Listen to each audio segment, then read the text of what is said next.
are the best kept secret. We work in secret. We exist in shadow.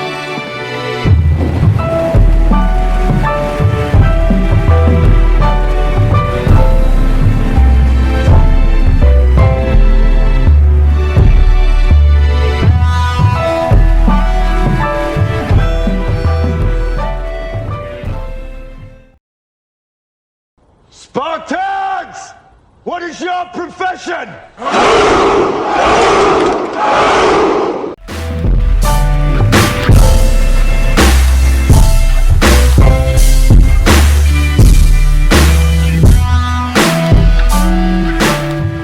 Jephthah, a mighty warrior, was born into a troubled family. He was the son of Gilead and a prostitute, which resulted in him being treated as an outcast by his half-brothers. Forced to leave his home, Jephthah found refuge in the land of Tob, where he gathered a group of outcasts and became known for his bravery and leadership. As the story unfolds, the Ammonites, a neighboring nation, launched an attack on Israel. In desperation, the elders of Gilead turned to Jephthah, acknowledging his military prowess and asking him to lead them against the Ammonites. Jephthah accepted their plea, but in a moment of great significance, made a vow to God. King Jehu, the son of Jehoshaphat and the grandson of Nimshi, is prominently mentioned in the biblical books of 2 Kings and 2 Chronicles. He became the 10th king of the northern kingdom of Israel around the 9th century BCE. Jehu's rise to power was divinely orchestrated, as he was anointed by a young prophet under the directive of Elisha. This anointment carried a specific mandate to destroy the house of Ahab for their idolatry.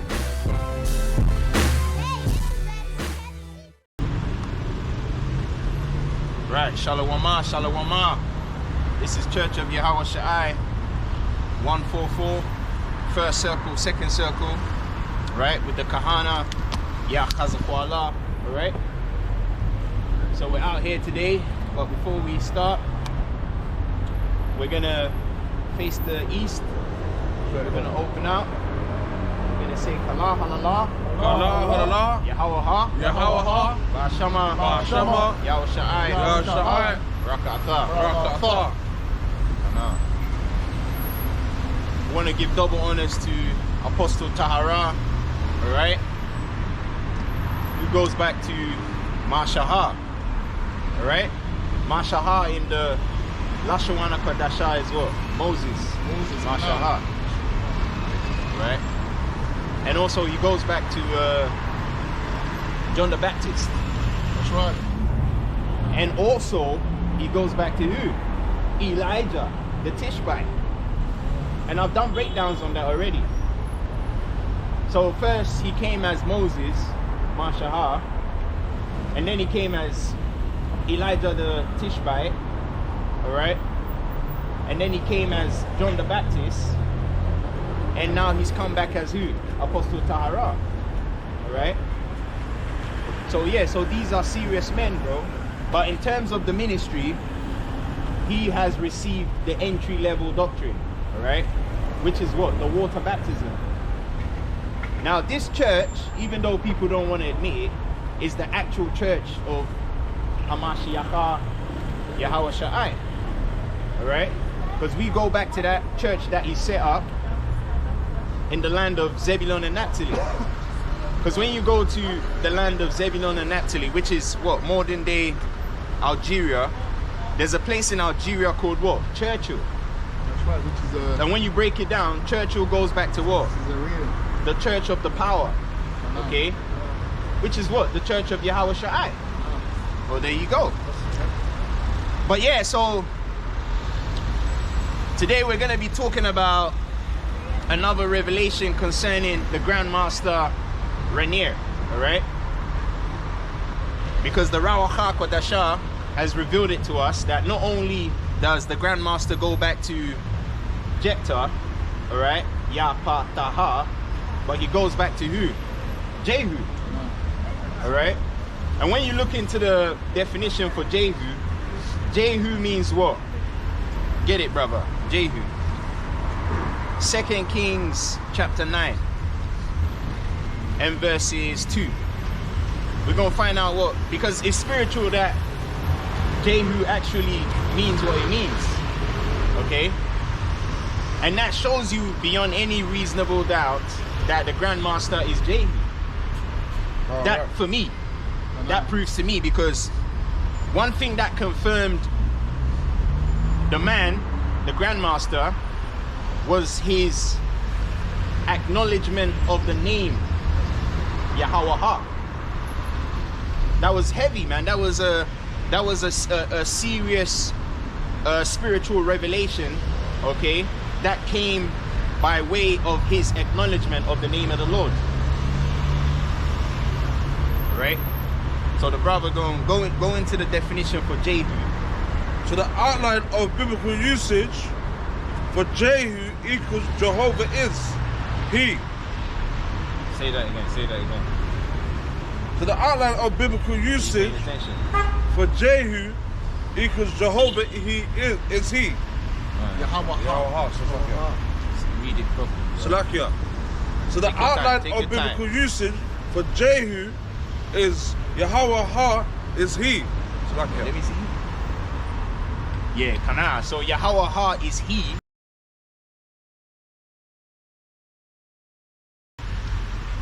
Which can be what? Defined as Jehu's name is a confirmation of the name of the Lord. That's right. Basically, Jehu means Yahweh Ha is the name of the Lord. Right. And that's what the Grandmaster did. He confirmed the name of the Lord. He said, Yahweh Ha is the name of the Lord. Because he was the brother that came out and said the name. While the rest of you guys were busy scratching your ball sacks, okay?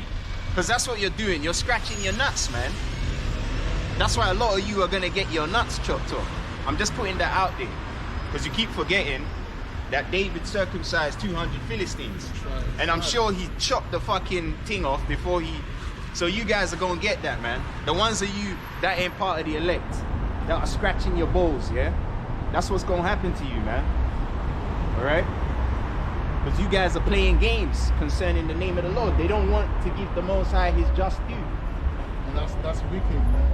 It's very wicked. But it's done through ignorance, I suppose. But now that you've got a standard that was raised, let's follow, man. Let's follow suit, man.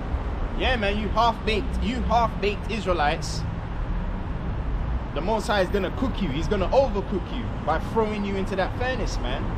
Literally, okay? Right, so in regards to the Grandmaster being Jehu, all right, regenerated, okay, because we've all been regenerated. Yes, reincarnation is true. Because the only thing that the Most High created that's going to be destroyed forever is Esau. Alright? And you can read that in the book of Obadiah. But all these other creations are what? Renewable resources. So we've all been regenerated. So the Grandmaster, who goes back to half-tribe Manasseh, the individual Manasseh, he was regenerated as Jephthah, and then he was regenerated again as who? Jehu. That you read about in the book of Kings, man. And it's funny because Jehu was the guy who destroyed the house of Ahab. And it's funny because Ahab today was part of the church of Yahweh Shai. Okay? Whether he knows it or not, he knows who he is, alright? Because when you look at Ahab, Ahab is actually the way you say love. Ahaba. So the brother, the love brother, okay? That's the Ahab guy, alright? The love brother, he knows himself, the love brother. You have been replaced by half-tribe Manasseh. And it's funny because he's from the land of half-tribe Manasseh. You see how the Most High works? So that was spiritual, man. But now he's going to get the understanding that he's been replaced. Okay? Because the Most High don't deal with sluggardness. If you don't want to do the job, that's fine. The Lord is always going to have what? A spare key. Always. He's always got a spare key, man. You know? Right, so in regards to the Grandmaster being Jehu, regenerated back, as we know, okay, the name's definition must be put into perspective to get a clearer understanding of why the Grandmaster goes back to the said individual Jehu. 2 Kings chapter 9 verses 2. So read 2 Kings 9 verses 2. Bring that up. Because Jehu was a very, very serious individual, man. Alright? If not, one of the most serious kings that we've had in all Israel.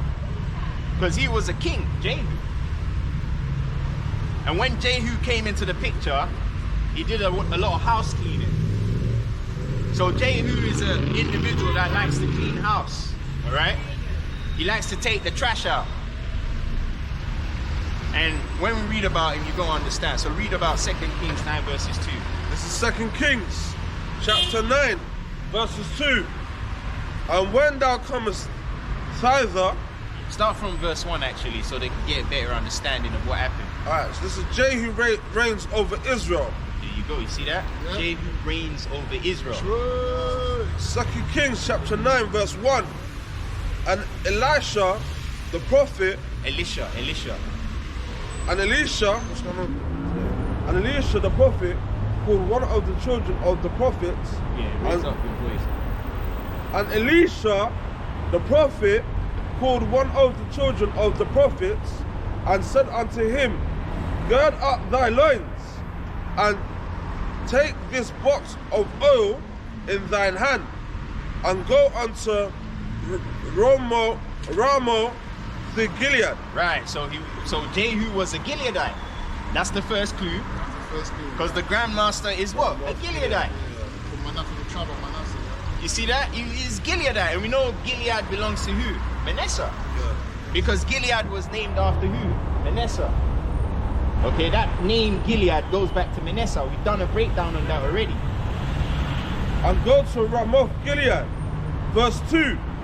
And when thou comest thither, look out there, Jehu, the son of Jehoshaphat. The son of who? The son of Jehoshaphat. The son of who? The son of Jehoshaphat. What did we talk about last week? Yeah, Jehoshaphat, Yahweh Sapatah. You guys are playing with fire, you know. Yahweh's judged. You guys are playing with some serious fire, man. All of you brothers out there that are talking rubbish, okay? All of you guys that are talking out of the side of your mouth, all of you guys that are scoffing, laughing behind the camera, trying to do unity camps against the new wine, that's all in vain, bro. Because, hey, the works are a testament to whether we're bugged out or whether we're the real men of the Lord. Last week, we spoke about Yahweh Shapatah, Jehoshaphat. For those of you, Yahweh Ha Shapatah, Salacha.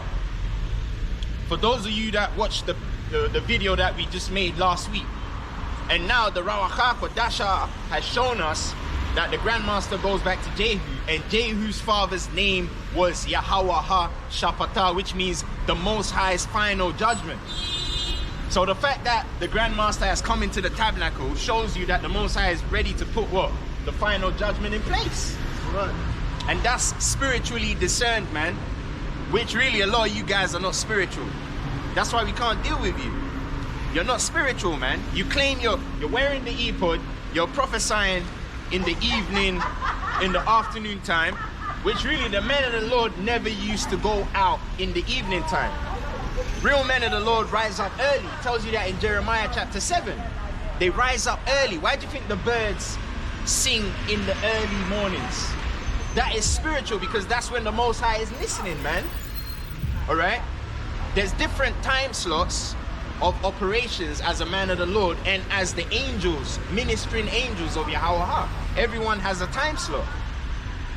And for the most part, if you call yourself a man of the Lord, you're meant to be out there in the morning singing, just like the birds, singing this gospel. All right? So it shows a lot of you guys are just following behind the multitude. That's what you're doing. Yeah? And anything that you're going to learn that's going to be of any kind of value going forward, you're going to learn it from the church.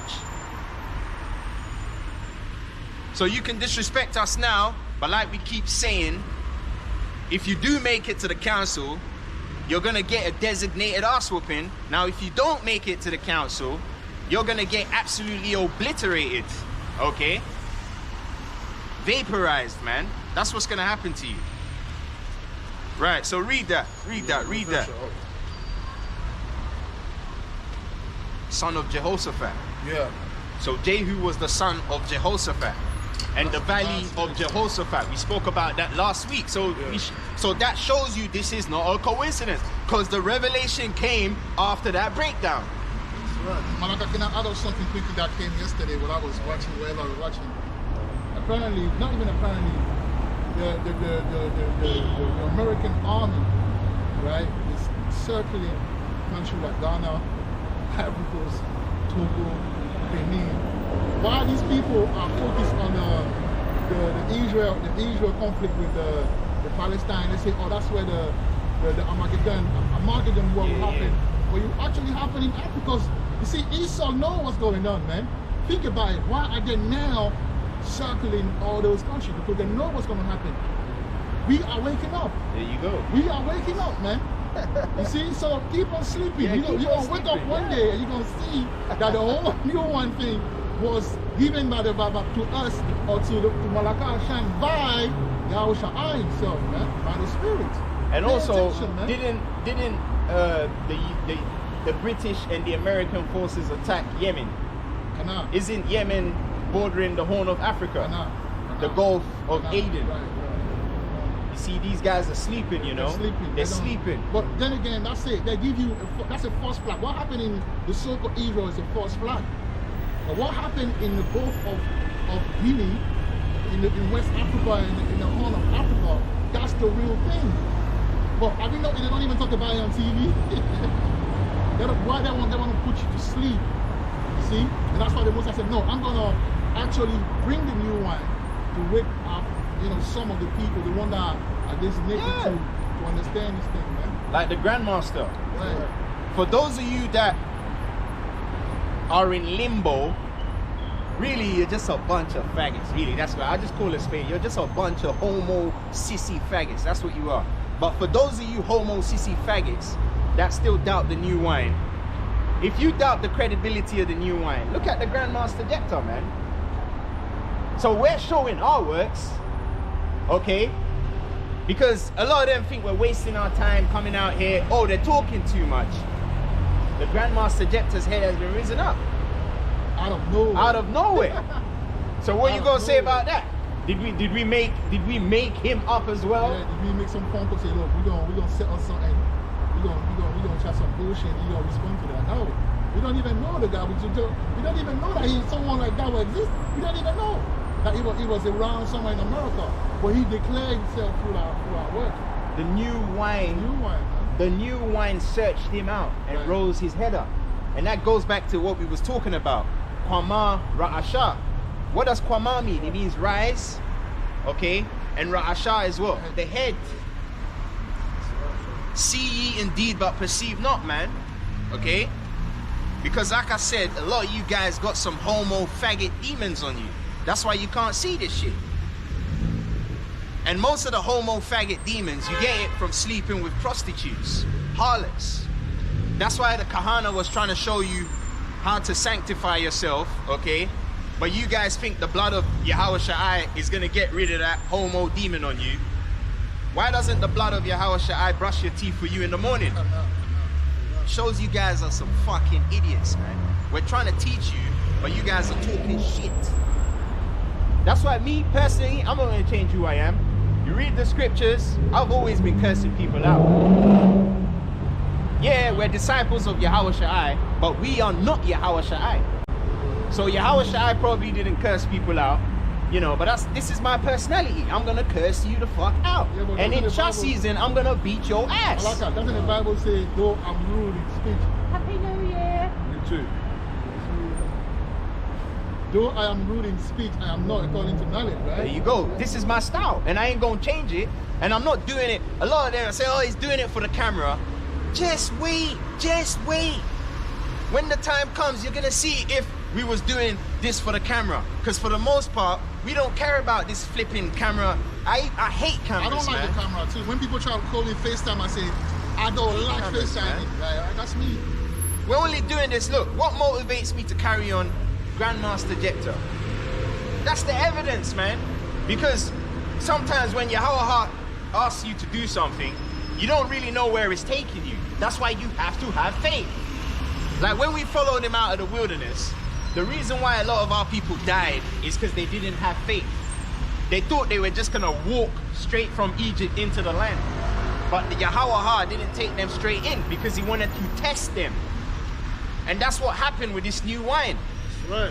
He was testing us to see if we was gonna keep the faith, and we did. And through keeping faith, Grandmaster Jehu. Facts. So you guys, you keep talking, man. Yeah? And you keep forgetting Yahweh has angels that are scribing what you're saying. So you keep talking about us, we're gonna find out.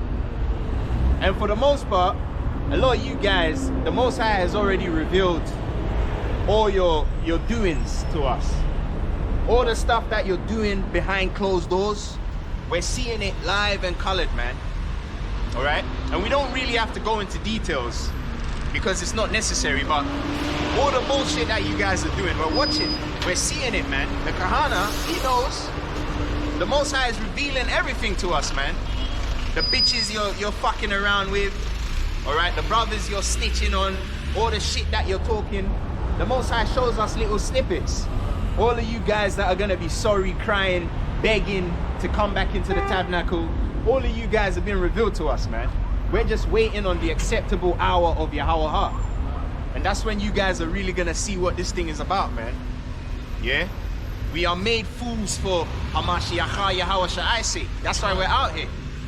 If it wasn't for the fear of the Lord, you niggas wouldn't even be within our peripheral vision to even talk about us. Because for the most part, we would have just creeped up on you and just fucking clapped you on the head. Because when in Shah season, you guys won't even see us coming. All right? You won't see us coming. Where are you gonna see us? The Most High is putting us on display because what? This is not our show. But in Shah season, you guys ain't gonna see it coming, man.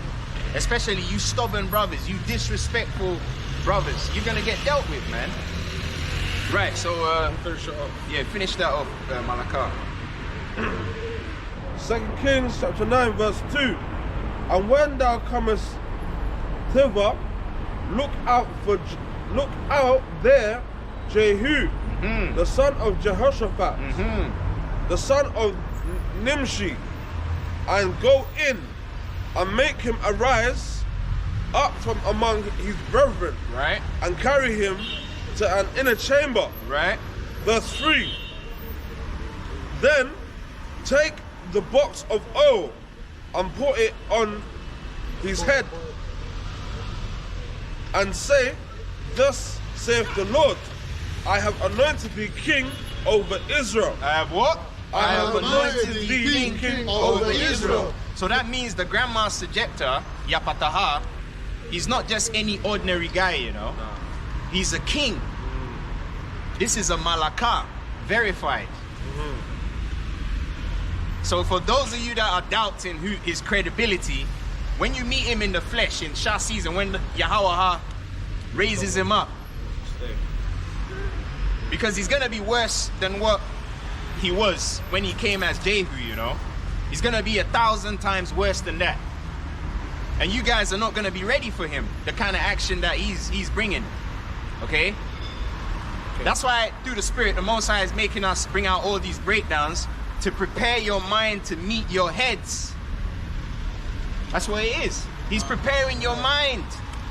Thou knewest I was an austere man. Ephraim tried to do a bugged out breakdown concerning that. Yahweh Shai is an austere man. Yeah, they want to make How you it look going? like he's Yeah, some, like he's some guy you some can put CC your line right here. around. Yahweh Shai will slap you, man. Right. You know? And that's love. Yeah, because there has to be boundaries. Yeah. For the most part, when you get paddy with you niggas, what do you end up doing? But that's what happened. Come around and you fuck The around. reason why they're talking a lot of these things, because at some point they were familiar with it. They was Familiarity. around us. So now they think that, oh, this guy, man, you know what I mean? There you go. That's Jake for you. So with Jake, you gotta be. You gotta draw the line. You know? Like all of you guys that left in Shah season, like I said, don't expect hugging and spudding. It's not gonna be like that. I'm gonna tell you about yourself, man. Alright? Yeah, go on. Then open the door and flee. Wait. Then what? Then open the door and flee. Then what? Then open the door and flee. You see that? And tarry not. You see that? So after he anoints the Grandmaster to be king, he should open the door and get his blood clot out. This is ready to. So that shows. Look, that's the first time. That's the first time in all Israel's history that a man has been anointed to be king, and he has been commanded. The man of the Lord that anointed him has been commanded to flee. Because even when the prophet Samuel, which the Kahana, Hazakwallah, he goes back to the prophet Samuel as well. That's what a lot of you guys don't even know. So he is not an ordinary guy. He is the first prophet in all Israel to anoint two kings at the same time, King Saul and King David. So when you guys are talking shit, you gotta be careful, you know. That's the same man that hewed Agag in Gilgal with the machete. And you come and you be talking shit, you know, because you have liberty to do so, like a bitch. Because that's what women do. That's why the scripture talks about give them not liberty to gather abroad. Because they will. They'll gather abroad. That's why a lot of women are whores. Because what? They're in the statue of liberty vibration. And that's what you brothers are doing. You have liberty to do so, so you're being exactly that. Because back then, you guys wouldn't have been able to talk to the Kahana like that. It says every time, get 1 Samuel 16, every time he comes around, let's see how the vibration was, man. Because a lot of times when I speak like this, they're like, oh, he's kissing the Kahana's ass. You're damn right. Because what? I fear the Lord. The Most High has revealed to me, this is my man. So what am I supposed to do? Just like when the Most High told me to make Ephraim second in command, the brothers weren't happy with that, but I had to follow through with the program.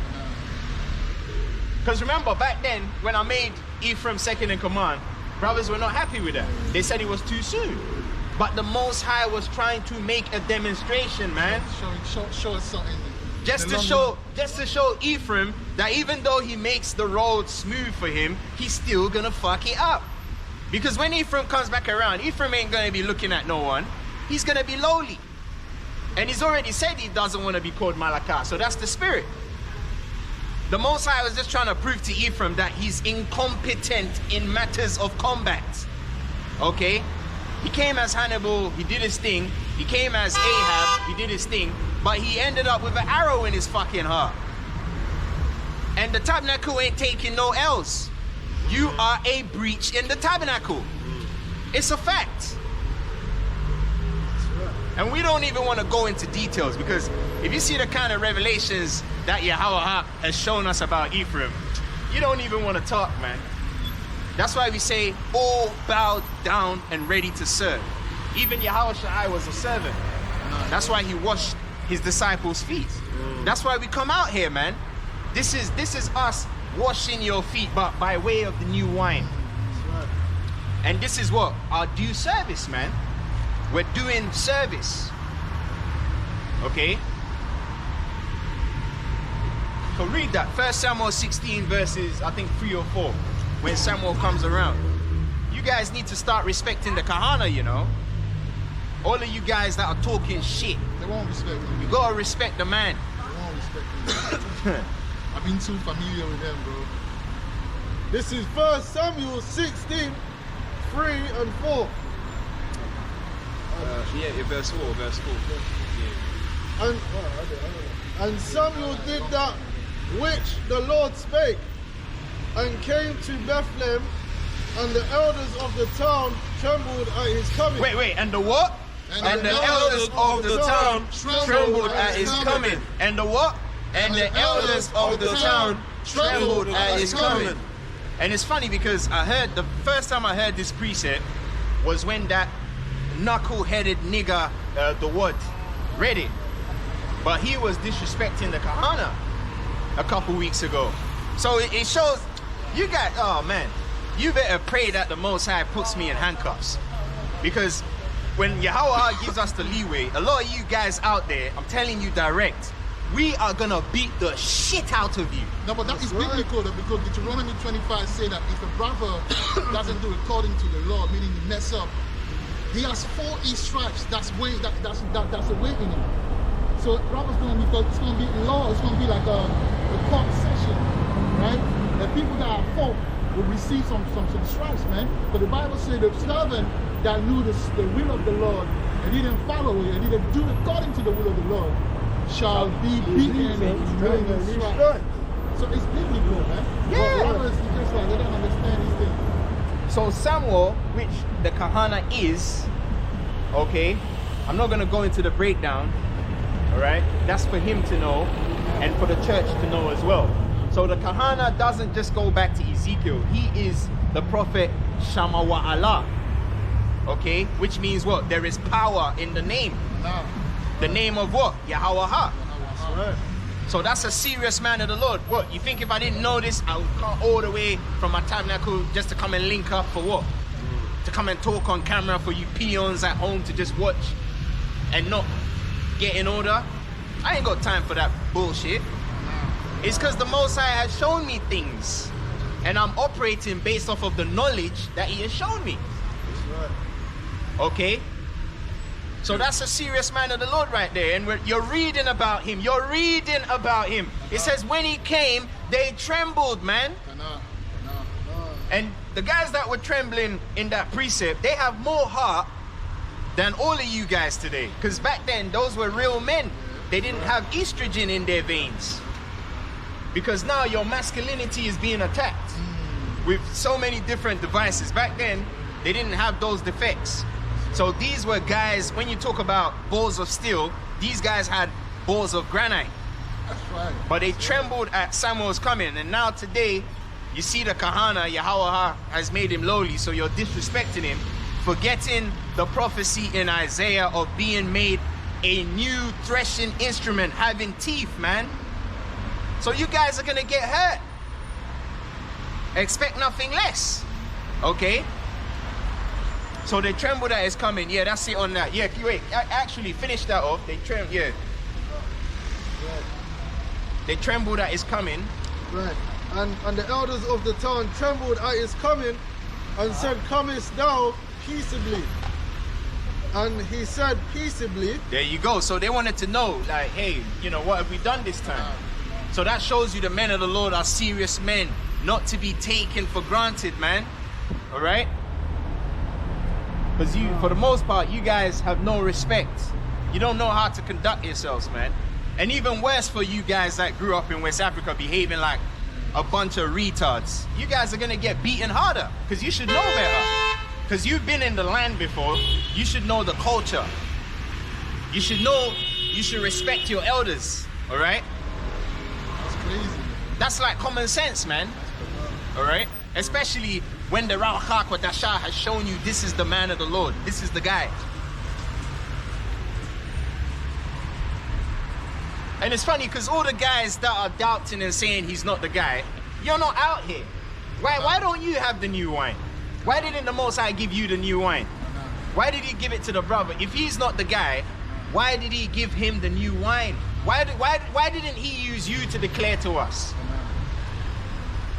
Exactly. So the proof is in the pudding, man. You know?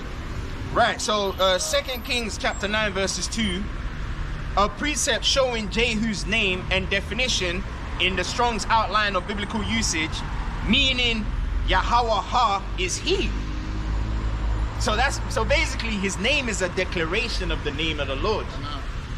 That's why the brother came and declared the name of the Lord. You can't make this up. He was the first one outside the circle, or outside the circle, to declare the name, man, to say it right. And all of you guys are going to declare the name. Because if you don't declare the name, the Grandmaster, who is a declaration of the name of the Lord, is going to beat your ass. And trust me, you do not want the Grandmaster to beat your ass. He's going to give you a soul. You know how they say soul food? He's going to give you a soul ass whooping. The ass whooping is going to be so intense.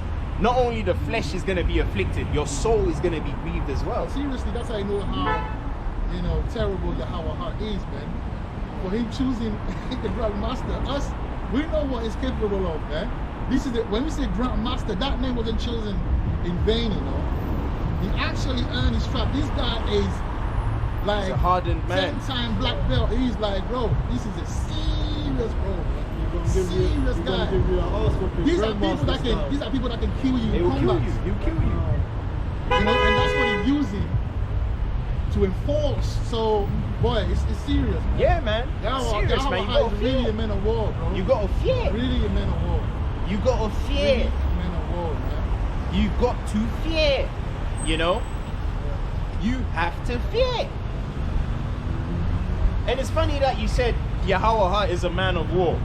Okay? You know, the Grandmaster, you know, gave us a little understanding of combat. And the principle to winning a fight is to control the center. So if the Lord is a man of war, when he comes on the earth, where's he gonna go? Center, that area we're talking about, the Middle East or the East, which is the equator anyway. But that place, Somalia, is the equator as well, you know. Yeah, but remember you said the middle of the what? The East. East. Kenya is in the middle of the East in Africa. So that means to control the center of the East where the fight is gonna happen, he's gonna be stationed in the middle. So he can control, because he's a man of war, right? And why do you think when you go to Uganda, you see that Coriolis spiral? Oh, that's beautiful, because the brothers posted something that happened in Kenya where the water was being, the earth was being swallowed up, right? Into the middle. And the way it was done, it was so beautiful, it was like that. I mean, you can't make it up, man. You can't make it up. Because Kenya is next door to Uganda. So that Coriolis, if I was like, damn it. So we calm down. Hey, in the beginning, get the beginning. Genesis 1. Let's show them something. You guys need to go to school, man. Let's.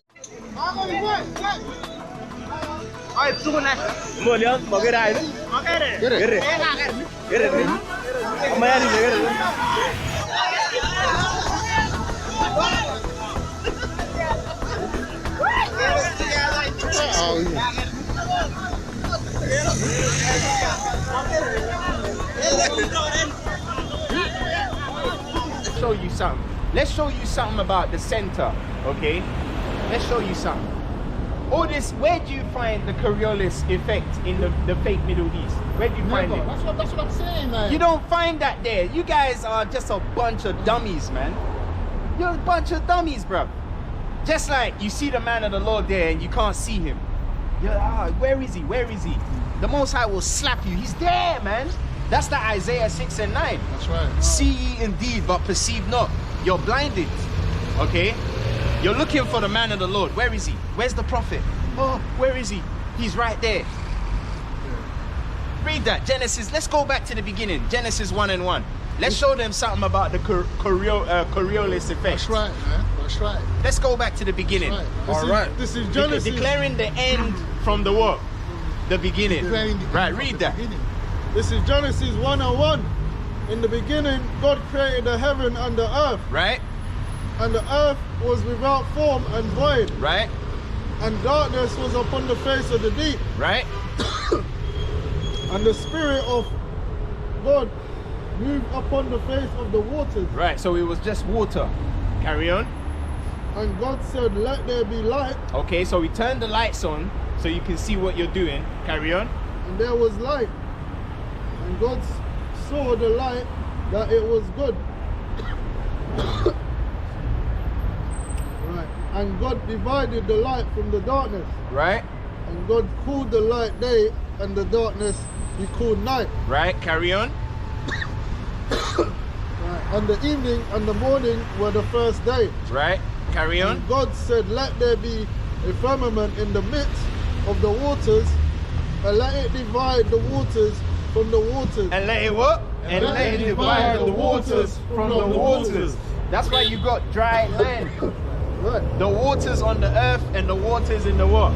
The Shamayama. Right, carry on. The waters from the waters. And God made the firmament and divided the waters which were under the firmament right from the waters which were above the firmament. Right, so he divided the waters above from the waters below. Now hear this now. This is where the Coriolis effect comes in. Read. And it was so, and God called the firmament heaven, and the evening and the morning were the second day. Right? And God said, let the waters under the heaven be gathered together. Woo! Let the what? Let the waters under the heaven be gathered together. Let the what? Let the waters under the heaven be gathered together. So that's the sea. The whole earth was covered with water. That's right. Right, carry on. Unto one place, and let the dry land appear. And let the what? And let the dry land appear. And let the what? And let the dry land appear. And let the dry land appear. Now let me ask you a question. When you go into the bath here and you fill up the bathtub with water, if you want the water to subside, what do? You know when you fill up the bath with water and you put the plug in? How do you get rid of the water? You just unplug it and then the water and then the water goes through, but it spirals. Right. So that shows you that the dry land happened in that Uganda area. Right. That's how he got the water to go into the earth. Yes. That sinkhole effect. Yeah, that sinkhole effect. Like that. Whoop. So that's how the dry land appeared. It went into the earth. Why do you think people dig wells to get water? Because the water is in the earth. The Most High drilled into the earth, and then the earth swallowed up the water. And that goes back to that precept. Get that precept in Revelations, where the earth helped the woman and swallowed up the flood. You guys don't know nothing, man. You're just a bunch of dummies, bro. And I ain't gonna stop cursing you out, man, because that's my style. My style is I'm gonna curse you out. Do something about it. For an example, So get that review. You know that movie, The Mask, when that villain got swallowed in the Ah, that's a good point. Yeah. That was the When it went like, woo. Yeah, you Coriolis see that? effect, yeah. That's the spirit, man. You see that?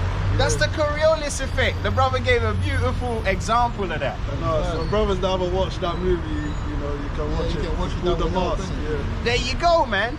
So that Coriolis is what, and that shows you where life began, where the Coriolis is.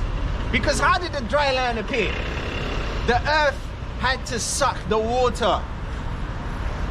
That's why Moses struck the rock. And then what happened when he struck the rock? The water came out, man. And what does the rock go back to? The earth. Because rocks are formed from the earth swelling up. Okay? 16. That's how mountains are formed as well. From the earth what? Swelling up, rising up. Yes, Revelation 12 and 16. So read that, man. Let's show you some more. So you guys have no idea. And it's funny because I've been meeting a lot of people from Uganda lately, you know. Oh, that's what. Like there's one guy at my gym here, you know, he's been coming there for a while, but he never talks to me. And I thought, you know where I thought he was from? I thought he was Somalian. You know, but he's really muscular. So I was like, Somalians ain't built like that. So there was something about him, and he spoke to me just recently. He came up to me and he said, oh man, I've been seeing you come to the gym. Where you from? He asked me where I'm from. And I said, I'm from Ghana, you know. And he's like, oh, Ghana, yeah, I like Ghana. And I'm like, where are you from? He said, Uganda. And I was like, wow, that's the spirit, man. You see that? So that could be a Reubenite. Yeah, that's definitely. Because the spirit is making me meet a lot of people from Like Uganda. that other guy that came in, we asked him where you from. He said, Uganda. We said, what's your name? He said that the name Uganda. We said, what does it mean? He said, do not go straight, turn around. And that opened our eyes to the Coriolis, because the center, you know, the wall of Jericho, without people had to go around this time.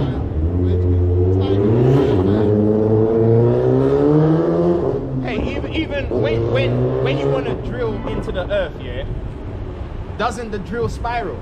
The drill, it spirals to go into the earth. So that shows when you're plowing a woman for the first time, you're meant to be going around with the spiral. But even regularly as well. Or you're gonna hurt her. You go straight in, she'll be like, you gotta spiral slowly, you know, and then she get nice and moist, and then eventually you get in there. Just like how they walked around the walls of Jericho 7 times. They were going around the walls, around, and then the wall fell down because spiritually they were fucking Jericho, man. Sorry to say it like that, but that's what it was. Because Jericho was the virgin, okay, the opening. Jericho was the virgin's opening into the land of Israel. Right. And that's why Reuben got Jericho, because Reuben has the biggest penis, man. So that was spiritual. That Reuben, and the reason why Rahab was the harlot that let them in, that's why Reubenites women are harlots. That's spiritual. That's why when you go to Brazil, why do people go to Brazil? They go there for sex tourism. They don't go there to go and flip and watch birds. They go there because they want to sleep with those Latina women. That's why people go to Brazil. They go there looking for sex, okay? That's Reuben's vibration, because what? Reuben approached his father's bed. And his father cursed him and said, thou shalt not prosper. That's why the Reubenite women are whores, man. Yeah, and that goes back to Rahab. She was right on the wall. Yeah. And she let them in. She let them in. Just like when you go to the brothel, they let you in. But I was going to say as well, like the Congolese guy, no one loves women like them, you know. Yeah. I've seen it first play. They love the women, bro. And that's the spirit, man. But they know how to break the wall of Jericho. Yeah, they know how to break the walls of Jericho. The women go back to them because they love her. They know how to... you know, because you brothers are going to get virgins and all that. Common sense, practical knowledge doesn't come from spiritual power, you know. Yeah. Spiritual power ain't going to teach you how to take a woman's virginity. But if you don't... If you yeah, because they said we're going to take over and we're going to take all these young virgins. You don't even know how to deal with it. They're going to fall themselves. They're going to destroy the God. Yeah. But if you had to know how, you know how to apply the spiritual power, man. You know? So brothers are going to have to get a tutorial on how to take the virginity of the young fair virgins. Well, we're telling them now. Yeah, we're showing you. You got to follow the same technique. You gotta do the... Well, when he came out something, what did I show? I didn't show you how the Reubenite dance. How they dance. Yeah, you saw how they dance. There you go. Man. So now he knows. You know what I mean? That's what it is, man. So it's the Coriolis effect. It's the spiral effect. The whirlpool. Yeah? That's how you get in, man. What you guys do in the morning? You turn your... When you put the coffee or you put your tea, you spin it around, you stir it. You stir it, man. You stir the cream. Right. You know? So yeah, read that. That will be the last one that we get back to. Right, this is Revelation chapter 12 verse 16. And the earth held the woman, and the earth opened her mouth and swallowed up the flood which the dragon cast out of his mouth. You see that? Swallowed up. The earth helped the woman. And the earth did what? Swallowed up the flood. So it shows the earth swallowed up the water. And that's how the dry land appeared, man. And that can only happen if there's a sinkhole to suck the water in, man. You know? There you go. So that's it on that, man. Right, so 2 Kings chapter 9 verses 2. A precept showing Jehu's name and definition in the Strong's outline of biblical usage, meaning Yahweh is he, all right, which can also be redirected as he is Yahweh. So maybe the Grandmaster is gonna have to tell these niggas it is Yahweh with a slap. It's gonna be the same situation with the Sibole and the Sibole situation. So yeah. Like, you know what I'm saying? We're gonna roll up. What's the name of the Lord? Of the Lord. Say Yahweh. If you say Yahweh, well, you're getting slapped. You're getting slapped. If you say Yahweh, obviously you're getting passed. There you go. Now that's when brother's gonna understand that this Yeah. You know what I mean? Fear, because the Most High governs with fear. And also Isaiah 59 and 19, it says, "So shall they fear the name of the Lord." That means someone is gonna be pushing that fear. He's not gonna come down and say, "Fear me." Always make that mistake. You guys are stupid, man. Yahweh, or they're gonna come. No, before even Yahweh shall the energy, the vibration of fear will be on earth, man. Before he comes, it says they shall fear the name of the Lord. So this is the beginning of that fear. Because the reason why brothers are not mentioning the name is because the fear hasn't come yet. Okay? But the Grandmaster's arrival is an indication that he's about to bring the It's about to get scary out here, man. That's right. All right, because you guys, you love a scary movie, innit? So right, it says can be redirected as he is Yahweh, a bold declaration of the name of the Lord, which is synonymous with how the Grandmaster was the only head in all Israel, aside the immediate 2 circles, to declare the correct name of the Lord. Now with that said, the Grandmaster is replacing Ephraim, man. All right? Because Ephraim has had enough time to get his shit together. And based on the revelations we've had, he doesn't seem like his senses are coming, and we need to get the job done. So now the Grandmaster, Ephraim's piece on the chessboard, dash away, Grandmaster in position. And that's perfect, because Ephraim is what? Manasseh is Ephraim's brother. So if Ephraim doesn't want to do it, Manasseh will do it. And Manasseh goes back to what? To cause to forget.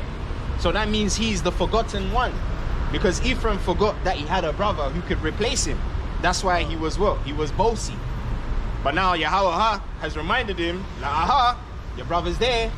You know, he literally raised him back from the dead just to come and do the job. All right. Right. So it says, it is fair to say Jehu's name by definition is a bold declaration of the name of the highest, which the Grandmaster and his wife, okay, because we got a revelation about his wife as well. Woo!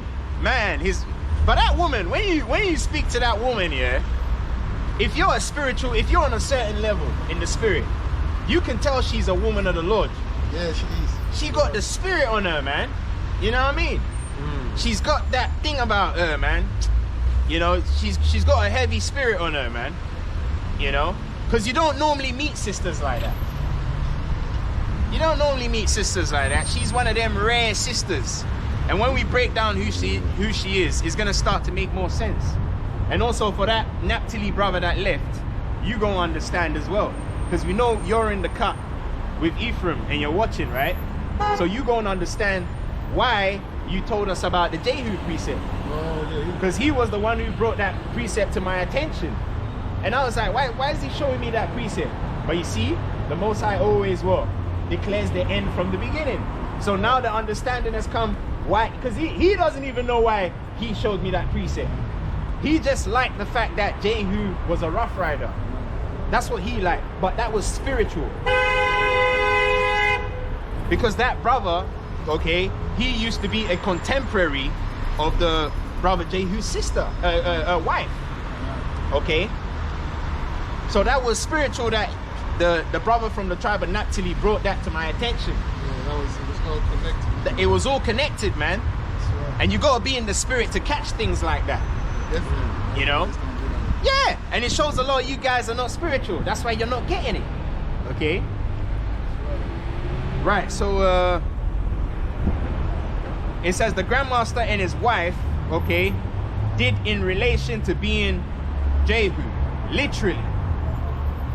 This not only shows us what tribe Jehu is from, because a lot of people think Jehu was an Ephraimite, because it says Northern Kingdom. But you keep forgetting, Ephraim and Manasseh are brothers, man. So this shows you that Jehu was from the tribe of what? Manasseh. And Manasseh's symbol is what? The arrow. And Jehu was a good archer. He got few men done with the archers, man. You see that? And it's funny because Ahab got hit with an arrow.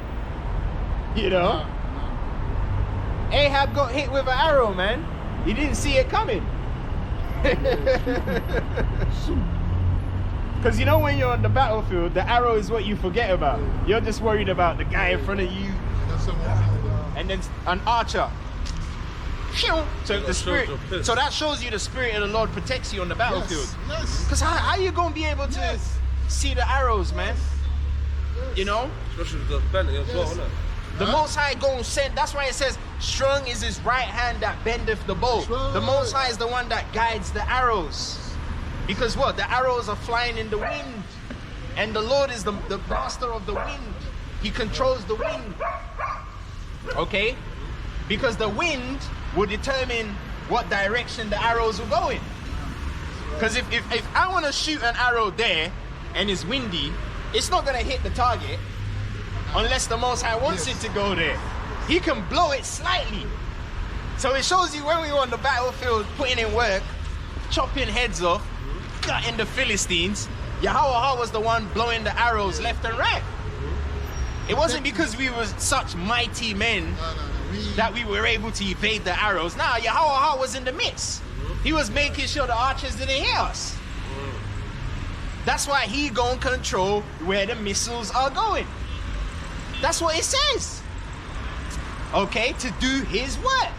So it shows you the Most High. And the fact that Zechariah 9:13, when I bent Judah for me, I'll fill the bow with Ephraim. That shows you that archery goes back to Yahweh. He controls the archers. He controls the arrows to make sure it doesn't hit certain people. But if he wants it to get you, He will get you. that's why he said, who shall persuade Ahab? Who shall persuade Ahab that he may go and fall like Gilead Ramoth? Because what? He was going to get him with an arrow. Yeah, he had one arrow. He had one arrow. He had one arrow ready for him. And you know when the smith was preparing the arrow, he didn't even know that arrow. That arrow was for Ahab. The Most High came at night when everyone was gone, and then he said, which arrow should I kill Ahab with? I'm gonna use that one. And he just signed it and said, yeah, that arrow will kill Ahab tonight. And he just left. And then whoever took the arrow that day, he just took it. You know, he was up there. The spirit came on him when Ahab was within range, you know. And then he just went like that. Pew! And then Ahab was probably, you know, covered by his guards. But the Most High found a way through the gap and breached him. And what does Jephthah mean? Opening. The Most High found the opening and he went through. And he got Ahab to the heart, man. And Ahab died. Of all places in the body, why the heart? Yeah, because he's the love guy. Ahab means love. Okay. And when someone says, I love you, they send the heart emoji. That's right. Yeah. So he shot him straight to the heart. Right. And really, Ahab goes back to who? John, the Revelator. The disciple who Yahweh Shai loved. So if the Most High loves you and you mess with him, he's going to shoot you to the heart. You know? Yes. That's why Jeremiah 17 says what? The heart is deceitful above all things and desperately wicked. So you fuck with the Most High, he's going to shoot you to the heart, man. Right? And that's poetic justice right there. Because the Most High loved Ahab. He hated his works, but he loved him. So he had to destroy him. Because if the Most High loves you, he's going to be harder on you. Yeah, that's right. That's what you don't understand. Just because the Most High loves you, it doesn't mean you get to be a disrespectful individual, man. All right? I was going to say SOB, but we still respect the brother, so I ain't going to call him an SOB. You know? He's just not in his right mind right now. But soon, the Most High going to clear his head. Yeah, the Lord is going to clear his head, man. Okay? And when he comes back, he's going to be all bowed down. You know? So yeah, it says in relation to Jehu, literally, this not only shows us what tribe Jehu is from, but it also sheds more light on Zechariah chapter 9 verse 13. Zechariah 9:13. Because remember, Jephthah means the opening. You can't launch the arrow without an opening in the bow. There has to be an opening. Because you got the bow like that, and then the arrow sits in the bow, but there has to be an opening in the bow for the arrow to what? To go through. Just like a vagina, man. There has to be an opening. Okay? But in order to get through the wall of the vagina, you need to go around, not direct. So this is Zechariah chapter 9 verse 13. When I have bent Judah for me, filled the bowl with Ephraim, and raised up thy sons, O Zion. And what? And raised up thy sons, O Zion. So that's what the Lord is doing, man. The new wine is what? It's raising up the sons of the heads of Israel, primarily, and then the rest of them are going to be under in similar fashion. But before Israel is raised up, you need to know who your leaders are, man. That's why Yahweh through the Ruach HaKodashah, all right, has shown us the Kahana, man. He said this is the man that's going to be in charge of the ministry, okay? Because like I keep saying, he came up with a new wine. The Most High just used me as a vessel just to, to be his dancing partner. But he came up with that whole new wine thing, man. I'm not going to take credit for that, For those of you that think, oh, he's so proud, So Zechariah chapter 9 verse 13, it says, prophecy concerning Ephraim as rather Manasseh, because Ephraim's symbol is not the arrow, is a bull. That's why for the most part, Ephraimites are full of bullshit. They are. You go to Nigeria, yeah, they'll bullshit you. They'll take your money. They say 419. So All the way. They'll hustle you, man. Because Nigeria has the spirit of Ephraim there, because that's Ephraim's land. Okay? That's the land of Ephraim. And you got certain tribes there as well, like the rest of the tribes. There could be Zebulon, Benjamin there. And you can only tell that through the new wine, the Ruach HaKodashah. But they will have the leaven of Ephraim on them. Like earlier, we met a brother from Jamaica, but he's from the tribe of Judah. And it's funny because he came up to us and he showed the respect. He said, he saluted us. And what did we do? We exchanged the favor and we told him what tribe he was. See that? So it's you guys that are saying we're proud, did we have to do that? Did we have to tell him his tribe? We don't have, but we could have just walked past him. Just like the other time as well, when we finished, the brother that saluted us and the sister that saluted us, they're both from Jamaica. We told them their tribe. But they're not. Naphtali and Issachar. And through that, now we can have a whole community of Israelites. Because, let me give you an example. This brother here is from the tribe of Benjamin. Through him, we can get a whole village now. You know why? All we need to do is find out who his father is. Find out who his father's father is. Find out who his father's brothers are. Find out who their children are. Find out who their children are. And that's it. That's the community. And that's the community of Benjamin right there. We don't need you fucking niggas, man. We have got the source right here.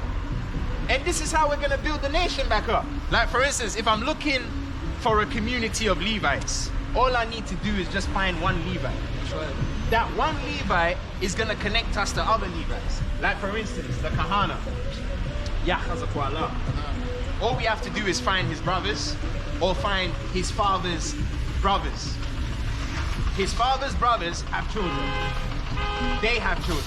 And then that's how we go and find the tribe of Levi. See that?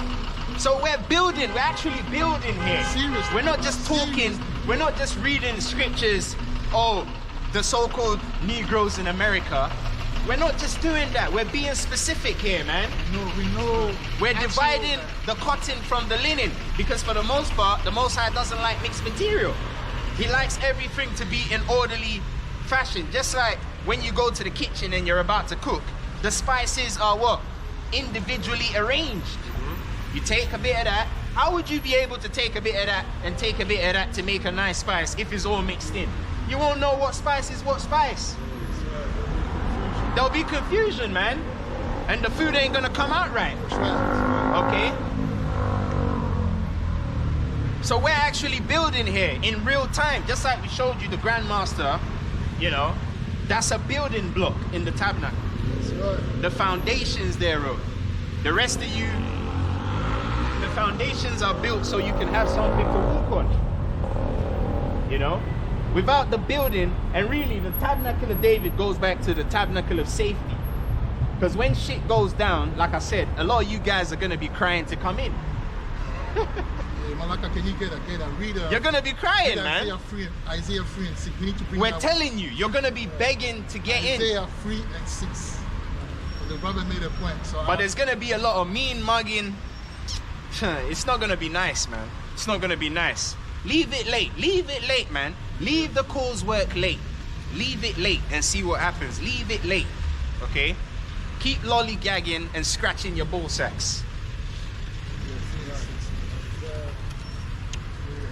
Right, so while he gets that precept, oh, you got it? Okay, all right, read it. This is Isaiah chapter 3 verse 6. When a man shall take hold of his brother of the house of his father, saying, thou hast clothing, be thou our ruler, and let this ruin be under thy hand. Right, so the clothing goes back to the spiritual power, you know, that the tabernacle received. And then the brother that come and say, yo, brother, man, you are well dressed. Come, you know, come help me. You know, you got the power. Come help me. Carry on. In that day shall he swear, saying, I will not be an healer. Go. For in my house is neither bread nor clothing. See that? Make me not a ruler of the people. Right, so that it's not because he doesn't want to be a ruler of the people, but because he's rebuking the one that was disrespecting, all right, the one that weren't following, and the one that weren't keeping the order. He's telling them, bro, hey, there's no healing for you, man. All right, so all you brothers that are playing around and are disrespecting the tabernacle, when the time comes and you actually see that this is the tabernacle, what you think is gonna happen? You ain't gonna be there and say, oh yeah, don't worry, come and sit down, have some coffee, have some tea. No, you're gonna go through the process, and it's gonna be very painful, man. You know? Yeah, man. Acceptable men in the furnace of adversity. That's right. A lot of you guys talk shit about us, but you don't know us, man. You don't know how tried and refined. You don't know the kind of fire that the Most High put us through to even get to this point to receive the wine. You think we just woke up and we just... That's why the guy that said, oh, he come up with a new doctrine. Man, oh man. You better hope the Most High destroys us, man. Because when the Most High gives us the power and we summon you, oh boy, you are gonna be so sorry, man. You are literally going to shit yourself. Yeah? For you to come, you don't even know me. You don't know what my story was. You don't know what I went through, okay? You don't know the journey that the Most High took me on before I even got to this stage. Because you see me on YouTube or you know me from the old camp, so you just come and you just it's not even, shit. they don't even know you, man. I say someone did that work. Someone say this guy, and the same brother called me a man, follower of men, and I don't like it. You know what I'm saying? I don't like it. That means you act like a fool for me to say that I'm following the brother. Like, no, I'm following because he's being used by Yahweh. What Yahweh Shai, and I recognize that. I always say that. When you lot think it's a game until that time comes. Yeah, that's when you see, man. That's when you gonna see, man. You know what I mean? Because a lot of you brothers, if you had to go through what I went through, you wouldn't last 5 minutes. I guarantee you. All you guys that think you're tough, you're hard. If you had to go through what I went through, you guys wouldn't last. 5 minutes is even too much, man. You give up in the first minute. Okay? The Most High ain't just gonna pick anyone to come and declare his word. You're gonna go through something, man. You know, he's gonna put you through it. Look at what Yahweh Shai went through, man. Alright? So you guys need they're not gonna be careful, but you're gonna mind the gap. You know, when you go to the train station, mind the gap. You're gonna mind the gap. You're gonna mind that gap. Right, so Zechariah chapter 9 verse 13, has it been read? What first? Yeah, I think you read it. Zechariah, when I bent Judah for me, after. raise up thy sons. Yeah, that's it on that. Right, so prophecy concerning Ephraim as rather Manasseh, whose symbol is the arrow, will be the one filling the bow. So Ephraim ain't filling the bow, it's Manasseh. Alright? Because the Ephraim arrow was fucking around. So the Most High reached for another one so we can hit the target, because the Ephraimite arrow was a bit crooked. You know, to be an arrow means you're straight, and that's how the Grandmaster is. He's straight to the point. You know? And also that's spiritual because the Grandmaster is the one that's gonna straighten you niggas out.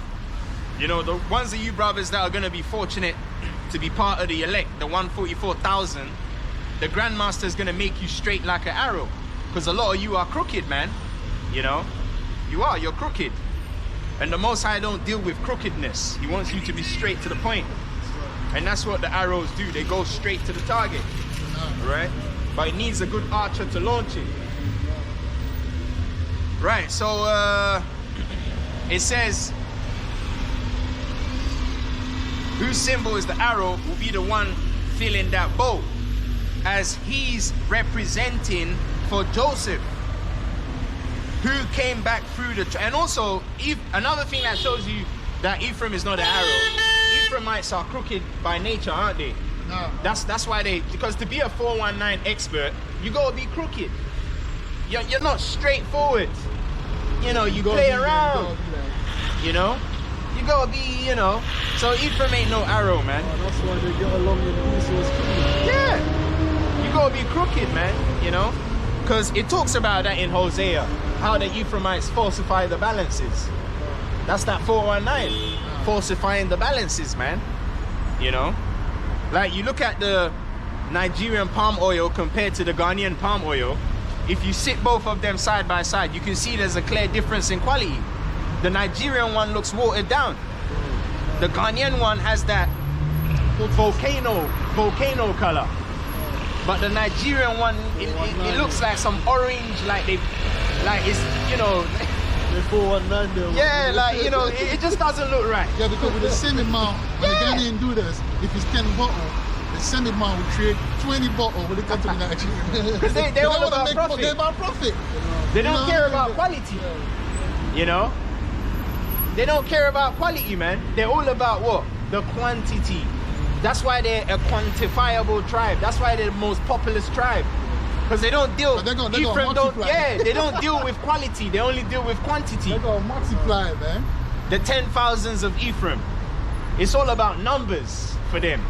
You know? They don't care about the quality, you know? They're going... That's just how they are, man. Ephraim, man. You know? Ephraim. Hey, that's something else. Yeah, man, that's how they are. And we're going to talk about them, you know, because it's an important tribe. All the tribes came from Ephraim. So we have to talk about Ephraim all the time. Ephraim is a tribe, isn't it? You know? Right, so it says, it says the bow as the tribe, yeah. Right, so it says the arrow will be the same filling the bow as he is representing for Joseph, who came back through the tribe of Ephraim as John, because John the Revelator was from the tribe of Ephraim. Okay? And Joseph goes back to who? Abraham. Sorry, John. John goes back to who? Joseph. And Joseph goes back to Abraham. That's why John the Revelator was at the cross. Because he was Abraham coming back to see that same sacrifice he was meant to do. It was spiritual, man. Okay? And Yahweh Shai's mom was who? Mary. And she was Sarah as well. Okay? Sarah. That's why she was at the cross too, man. And what did Yahweh Shai tell John before he gave up the ghost? He said, behold thy mother. Behold, you know. And he said John took her into his house. That was just a reunion. Because both of them go back. Yeah, it was spiritual, man. You know? So you guys are on no level to be scoffing. You don't even understand the basics. Go and learn Abagada, Hawazaka, Hayakala, Manasai, Patazaka, Rashata. After you learn that, then we can talk. But right now, this is for the heads of Israel, man. And until you cross that bridge, none of these breakdowns are going to make sense. Because after the Grandmaster learned Abagada, Hawazaka, isn't that when all the revelations started coming out? So that shows you the Most High deals with order. The reason why you brothers are not getting the breakdowns is because you haven't even gone to the ABC. Yeah, I think that's the reason why. They just want to jump the gun. Say, I don't want to learn ABCD. Just give me sentences. But that's the reason why you're in that English mindset. And how will you get a Yahweh if you're in that Yiddish spirit? You know, so the best way for you to just learn the Lashwana production, learn the ABC, learn the Abagada, Wazaka, learn it, and it will help. That's for those who want to change, you know. That's for those who want to receive the mercy. Just learn the Abagada. Which really, for the most part, a lot of these brothers don't want no mercy. They say they want mercy, but it's one thing to say something and another to actually want that thing. It's kind of like Jake seeing a Lamborghini. Oh, I want that Lambo, but he's never going to put himself in a position to get that. It's wishful thinking. A lot of you are just fantasizers. That's what you are, man. Even the spiritual power thing they're talking about, the kingdom, the women, it's just, they're just fantasizing. Yeah, they don't really want it. You know, they don't want it. It's all, it's just a fantasy to these guys. Yeah, because you gotta be in order to receive the spiritual power, man. You gotta be in order. A lot of them think they are in order, but actually they're not in order. How you gonna receive spiritual power when you're not even spiritual? It doesn't even make sense. You're not even You're not even, because a spiritual man will see that what we're doing here, this is legit. You're not even spiritual, so how you gonna receive power from the spirit? Exactly. In order to tap into the spirit, you gotta be spiritual. It's kind of like saying, you know, you want to play basketball, but you don't know nothing about basketball. You can't just go on the court, man. You gotta at least, you know how the game works. You gotta know about the free pointers. You gotta know the rules, man, to the game. You don't even know the rules to the game concerning the spirit, but yet you want the fruits of the spirit. You are a retard, man. And I'm not gonna stop cursing you guys out, because you're retards. It's common sense. In order to receive the fruits of the spirit, you have to be a spiritual man. That's right. And part of being spiritual, all right, is acknowledging when the spirit is in effect.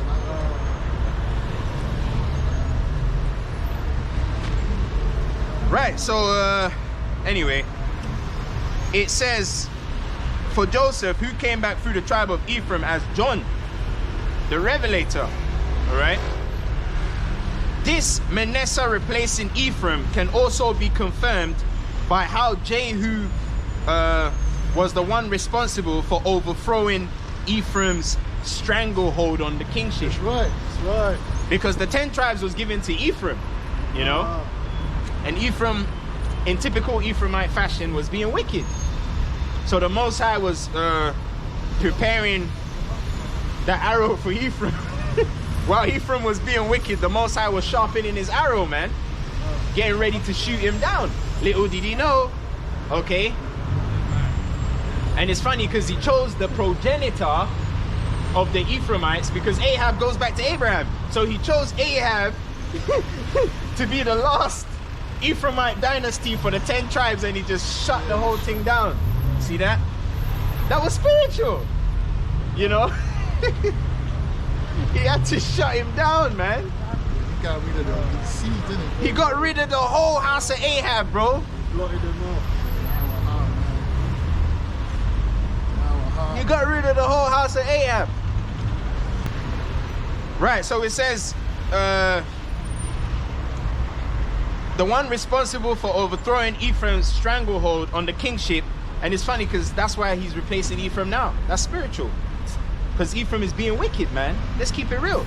So now, Jehu has come back again, you know, to replace Ephraim again. Spiritual. It says, the one responsible for overthrowing Ephraim's stranglehold on the kingship over the 10 tribes with the execution of Ahab's son Joram. Because after Ahab died, he went and got Joram, innit? Sure. And also overseeing the death of Jezebel. So this guy is important, man. He gonna remove that Jezebel spirit. Jehu the Rough Rider. And it's funny because his wife is the one that's probably gonna take over the woman's side. No, she will actually, because she's good with the, yeah, you know, because he, you know, his wife is, you know, quite knowledgeable, you know, in the dark arts. Yeah, you know, she's very. Who, Ahab's wife? No, the Grandmaster's wife. Jephthah. Yeah, Jephthah's wife. Yeah, man, she's, you know, she, for the most part, she knows how to handle herself as well, man. She knows about the combat, and the Most High gonna give her power, you know. So a lot of the Israelite women, you gonna be trained by the But you see, Grandmaster's what I see there, or what I Wing take Chun from was that. formed, didn't it? By a woman. Huh? The art, Wing Chun, was made by a woman. What woman? A woman was the one that made up Wing Chun. Oh, for now.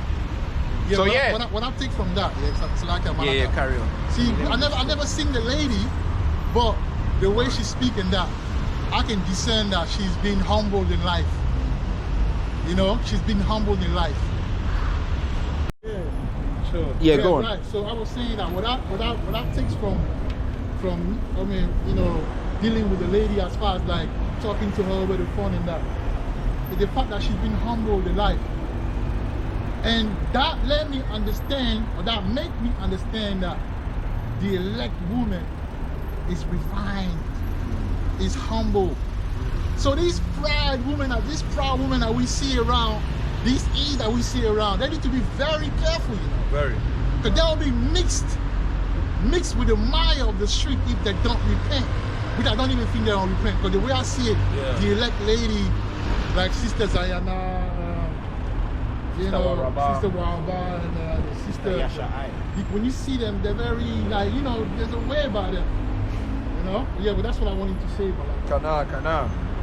So yeah, so overseeing the death of Jezebel, whom he infamously run over. Oh, that's spiritual. But I just say that Mile of the street. These chicks are ballistic, if I can say that. Women, that's what's going to happen to them, man. Jehu going to come, run them over, yeah. And it says they couldn't even find Jezebel's face to even bury her. Yeah, but the dog. They just saw her hands. Yeah, but the dog. Man, that's mad. See that? Yeah, man. Overseeing the death of Jezebel, whom he infamously run over with his horse.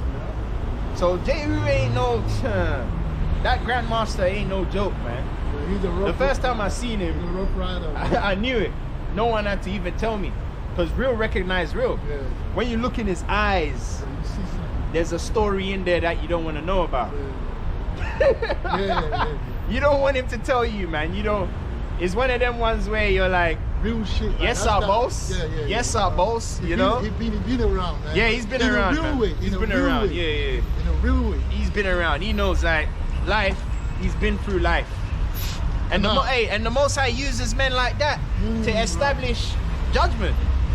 You know, men that have been tried and refined, man. You know, combat ready men. You know, men that are well versed in combat. Yeah. The Lord is a man of war, man, right. and he's showing intent by bringing individuals like that around. You know. Right, so it says, infamously run over with his horse. Mayama, 2 Kings chapter 9, verses 14. All the way up to 26. Let's get into this, man. Let's get it. Let's see what Jehu was doing. Jehu was laying it down, man. Jehu was doing a madness out here. Second Kings, Yeah, Jehu. You know, I always used to ask myself, I wonder who Jehu is. Look, the Most High works in amazing ways, you know. That was one of the individuals, you know, because after all the revelations came out about the Kahana, you know, Apostle Tahara, you know, different individuals, one of the ones that was on my spirit for a long time was Jehu. Always ask myself, I wonder who Jehu is. I wonder who Jehu is. And look, see how the Most High saves the best for last? Which is bringing it all out. Verse 9 to what? 9 to 24. Chapter 9, verses 14. And keep reading up to 26. 26, okay. This is 2 Kings, chapter 9, verse 14. So Jehu, the son of Jehoshaphat, the son of Nimshi, conspired against Joram. Yeah, and that's what we're going to do through the Spirit. You know? Now Joram, We're going to conspire against you, brothers. You remember I told you we got to conspire against it. Yeah, there's going to be a conspiracy, you know, to check you, brothers. In the council, we're going to conspire against you. We're going to plan a system, okay, to get you guys in order. All right? Right now, we're just waiting for Yahweh's go ahead. Once he says go, you guys are going to see it, man. All right? The Most High going to use us. Yeah. now Joram had kept Ramoth Gilead. He and all Israel, See that? because of Hazael, king of Syria. Verse 15. But King Joram was returned to be healed in Jezreel of the wounds which the Syrians had given him when he fought with Hazael, king of Syria.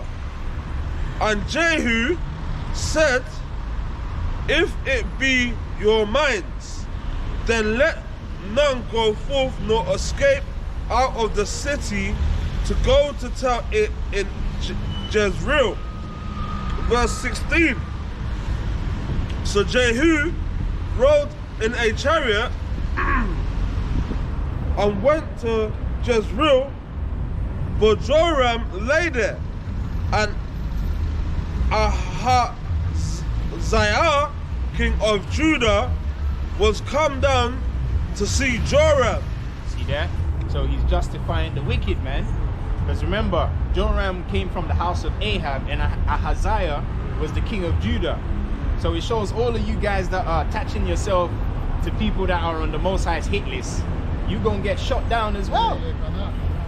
Because when Ephraim left, yeah, guilty by association. Because when Ephraim left, he had two Codies with him. Zebulon, the Zebulonite brother, and the Naphtali brother. So whatever the Most High is gonna do to Ephraim, the two of you guys are gonna get dealt with too. You know? Verse 17. And there stood a watchman on the tower of Jezreel, and he spied the company of Jehu as he came. And notice he said he spied, so that could have been a Zebulonite. Yeah. So that's the same thing, because remember, Zebulon is what? Espionage tribe, to Espana. So that shows you that guy at the tower was what? A Zebulonite. He was watching, spying to check things out. Carry on. And he spied the company of Jehu as he came, and said, I see a company. Man, I see it. And notice he said, I see. Who's the master of the sea? Zebulon. See that? I see. I see a company. And Joram said, take an horseman and send to meet them, and let him say, is it peace? Right, so that horseman could have been Naphtali. Because Naphtali is the messenger. Can you see that? So you see how Zebulon and Naphtali are being hand in hand with Ephraim. That's why they left together, man. It makes perfect sense. Carry on. Verse 18. So there went one on horseback to meet him, and said, thus saith the king, is it peace? And Jehu said, what hast thou to do with peace? What as what? What hast thou to do with peace? So that shows you the Grandmaster's attitude, you know. Yeah. The Grand... When Yo, it's on, ain't it? man, There's no peace. when it's on and popping. Turn thee behind me. And the watchman told, saying, the messenger came to them, but he cometh not again. But he what? But he cometh not again. But he what? But he cometh not again. So what do you think Jehu did to him? He gave him a nice bed to lay in. Verse Because if your messenger doesn't return, that's basically him stating his war. That's right. You know? Just like in 300 BC when the messengers went to say when they went to Leonidas and told him to surrender to the Persian king, what did they do to the emissary? They kicked him. It's Sparta. He gave him the kick. There you go. Verse 19. Then he sent out a second on horseback. Then he sent out a second on horseback, which came to them. So the first message didn't register. So he had to send another scapegoat. You see that? And that shows you the tribe of Ephraim are stubborn. The Most High can send a first warning, but they still won't take heed. They want a second warning again. Right, go on. and said, Thus saith the king, is it peace? And Jehu answered, What hast thou to do with peace? Turn thee behind me. Verse 20. And the watchman told, saying, He came even unto them, and cometh not again. And and the driving is like the driving of Jehu. And the what? And the driving is like the driving of Jehu. So He was this rough riding. he was a rough rider. That's right. The son So of that shows you that the Grandmaster is a rough rider, man. Yeah, man. He gonna take you on that rough ride. Yeah. You know? yeah. It's not gonna be a nice ride. It's gonna, and we've been saying that. That's spiritual. We've been telling you, brothers, from the start. It's not gonna be a nice ride for those of you that are bucking up against the new wine. And now he's bringing in the rough rider. Rough rider. The rough rider. Yeah. Read that. The son of Nimshi, for he driveth furiously. For he what? For he driveth furiously. For he what? For he driveth furiously. So it But- shows you the guy is no joke. Yeah, man. Wow. Sweet. Jehu driveth furiously, man. And that's why Yahweh has picked the guy. He's going to show the fury of the Lord. Yeah, man. All right? Didn't the Most High say, with fury poured out, Yes. Yes. will I bring them out from the people? Yes. I mean, he ain't gonna be playing, man. That's right. He said, with fury poured out. That's why he's getting the furious brother right. into the mix.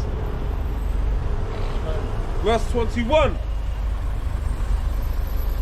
And Joram said, Make ready. And his chariot was made ready. And Joram, king of Israel, and Ahaziah, king of Judah, went out, each in his chariot. And they went out against Jehu and met him in the portion of Naboth. In the what? In the portion of Naboth. Naboth. And remember, Naboth was the guy who Ahab was had coveting the- his yes. work. His- His new wine vat. His new wineyard. Yes, all right. That's right. That's right. Let's call it new wine, because the vineyard was a new wine vineyard, didn't it? That's right. And met him in the portion of Naboth, the Jezreelite. Verse 22. And it came to pass, when Jordan saw Jehu, that he said, Is it peace, Jehu? And he answered, What peace? So long as the whoredoms of What thy peace? mother, Jezebel, and her witchcraft are so many. Verse 23. And Joram turned his hands and fled, and said to Ahaziah, You see, the king ran away from Jehu, so that shows you Jehu was nothing to be played with, man. He's serious, man. That When he is- comes around, there's an energy about him. Yeah, the energy, You know, and even though the Grandmaster's not here, you can feel that energy, man. The way he is, you know, you can tell there's an energy about him, man. You know, Verse 23. And Joram turned his hands and fled, and said to Ahaziah, There is treachery, O Ahaziah. Verse 24. And Jehu drew a bow with his full strength. and that goes back to when I have bent Judah for me, Yeah. I will fill the bow with Ephraim. Yeah. He's demonstrating it right there. And smote Jehoram between his arms, and the arrow went out at his heart. Damn, between his arm. Yeah, You know how accurate you need to be. yeah. Between his arm. Because where is the opening? It's here in your arm. And Jephthah means what? Opening. So that means Jephthah can find the bull's eye. And that goes back to playing darts. What's this good He can he find he's a skilled archer, meaning he finds the bull's eye every time. Like that. He finds the bull's eye every time. You know? And the Because arrow. the opening in the arm is here, innit? Yeah. You know how hard it is to gauge someone and shoot him through the arm and go into his heart? Yeah, it was like that, ain't it? You need some serious skill, man. Yeah. Yeah. Ain't no joke. Yeah, go on, Malaka. And the arrow went out at his heart, and he That was sunk, in the 19th hour, man. and he sunk down in his chariot. Like he was. And that goes back to the archers. Joseph is a fruitful bough. The archer shot at him. See that?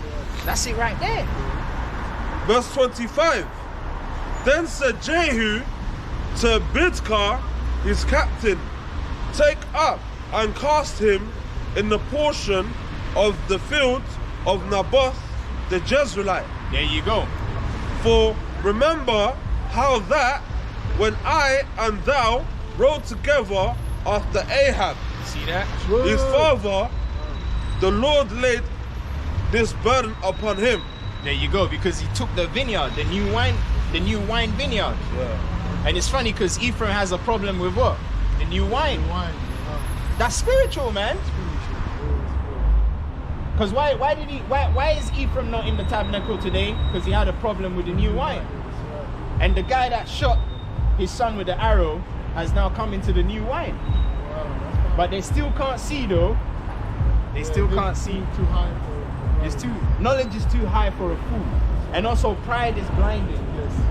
You know? That's it on that, Malakah. Right, so 2 Kings chapter 9 verses 14 to 26. It says, a precept showing how Jehu went about clearing Ephraim's rule over the 10 tribes. Okay? Now get 2 Kings chapter 9 verses 30, Malakah. 2 Kings 9 verses 30. Yeah, man, Jehu just went and just cleared house. He cleared, so all of you wicked niggas in Israel, the Grandmaster's coming for you, man. Yeah. Alright. This is 2 Kings chapter 9 verse 30. And when Jehu was come to Jezreel, Jezebel heard of it, and she painted her face. And she what? And she painted her face. You see, it shows you how wicked she is. She thought she could get him with her looks, innit? Yeah. She was like, these niggas, you know. That's what a lot of these women are gonna try and do. Yes, with their father ass, that thing they're gonna come. They're gonna be nicely dressed and waiting at the door and be like, oh my lord, I've been waiting for your coming. He said, I prepared some. Hey, we're not here for no games. Because people they need to understand what the Most High doing is that he's taking away these lustful things that we had. When you saw a woman, you were like, no, he's taking. By the time we get to the short season, bro, if I see a beautiful woman, I'm looking at her spiritually. 100%. So he will seem like, nah, man, like you're a devil. Yeah. I'm not gonna be taken by her beauty. Maybe before. Not rely on countenance alone, right? Our spiritual, man. And to be honest, in the day of the Lord, makeup is gonna piss us off, man. Yeah. We want to see what you look like. Natural. You know what I mean? We want to see the, what do they call, the tea bags. Yeah, but Malaka, even if they don't have the makeup on and they're still beautiful, that won't be enough. That won't be enough. Because spiritually we'll be able to discern. She wicked, she ain't gonna. And also we're gonna be hungry for justice. Because look at how we've been violated out here for a prolonged season. So when the Most High says, all right, that's enough, action time, we're not gonna be looking for no ass and titties. We're gonna be looking for blood, man. Yeah. We ain't gonna be on that mode. Because we still need to establish the Most High's name. We need to get our respect back as being, because people don't even think we're the Israelites. They think we're Africans, Hamites, whatever they want to call us. They don't even acknowledge that we are the sons of the power. So we got a lot of work to do, man. So we don't have time for you dumb niggas that are bucking up against Rawakha Kwadasha knowledge. Alright? You claim you love Yahweh Shai, you follow him wherever he goes. He's showing you his disciples, but you're disrespecting them. So, I mean, what are you expecting? But he's testing them, bro. He's testing them. And you guys have failed. Okay? I'm talking about you guys that are wearing the earpods. Because you guys are the ones that are meant to be seeing this stuff. And acknowledging it. Declaring the name like you say you do. Okay? That's what you're meant to do. Real recognize real, man. You know? So what's the problem? Oh, I thought he was an African. You know how stupid you're gonna look? All right. The land of Canaan is in Africa. The Canaanites are African. Okay? Just putting that out there. The Canaanites are African. Simple mouth, innit? The Queen of Sheba is from where? Zimbabwe. Zimbabwe, man. The land of Ophir. The land of gold. The land of Ophir. Ophir. That's why Zimbabwe has the golden coin. Right? So I mean, come on now. Like, what's the games? Too much Call of Duty, all of that mad shit. This is not a game. This is real life. This ain't Super Mario where you get 10 lives every time you swallow a mushroom. This is real shit, man. The Grandmaster's at large, and you can really lose your life for real, and miss out on the kingdom, man. The glory of the kingdom. Because for the most part, you guys are gonna be in the kingdom, but are you gonna be, everlasting shame? Right. Is it gonna be everlasting shame or everlasting happiness? You gotta be careful, man. Let me read it. Yeah. 2 Kings, chapter 9, verse 30. And when Jehu was come to Jezreel, Jezebel heard of it, and she painted her face, and tied her head, and looked out at a window. So basically, she was trying to get all bougie. Yeah, attractive. You know, she was trying to attract him. Yeah. It shows you she was a wicked ass bitch, man. Yeah, like all these bitches that we see today, man. She was wicked. And a woman like Sister Yashai, she gonna take her out. Oh yeah, quick. You know? Because Sister Yashai, she gonna get rid of all the Jezebels, man. She gonna discard them. Because she's a warrior as well, man, when we go into who she is. A serious, verified woman of Yahweh, okay? So these are serious spirits that the Lord is bringing back for the final reconciliation hour. Yeah. Yeah, man, we want to see Jezebel get chopped up, man. Yeah, man. She just tied up her hair and that's it. Come on now, we need more. We want to see what happened to watching her. the movie, man. We need more. She tied up her hair and sat by the window. Yeah, that's it. And that's it. Come on, man. Let's see what Jehu. Let's see what Jehu did to her, man. Snatch her by the wig. What verse was that? 2 Kings 9 verses 30. 30, Yeah, she tied her hair. So I think maybe you might be in 32 or 31. Yeah. Verse 31. And as Jehu entered in at the gate, she said, had Zimri peace, who slew his master.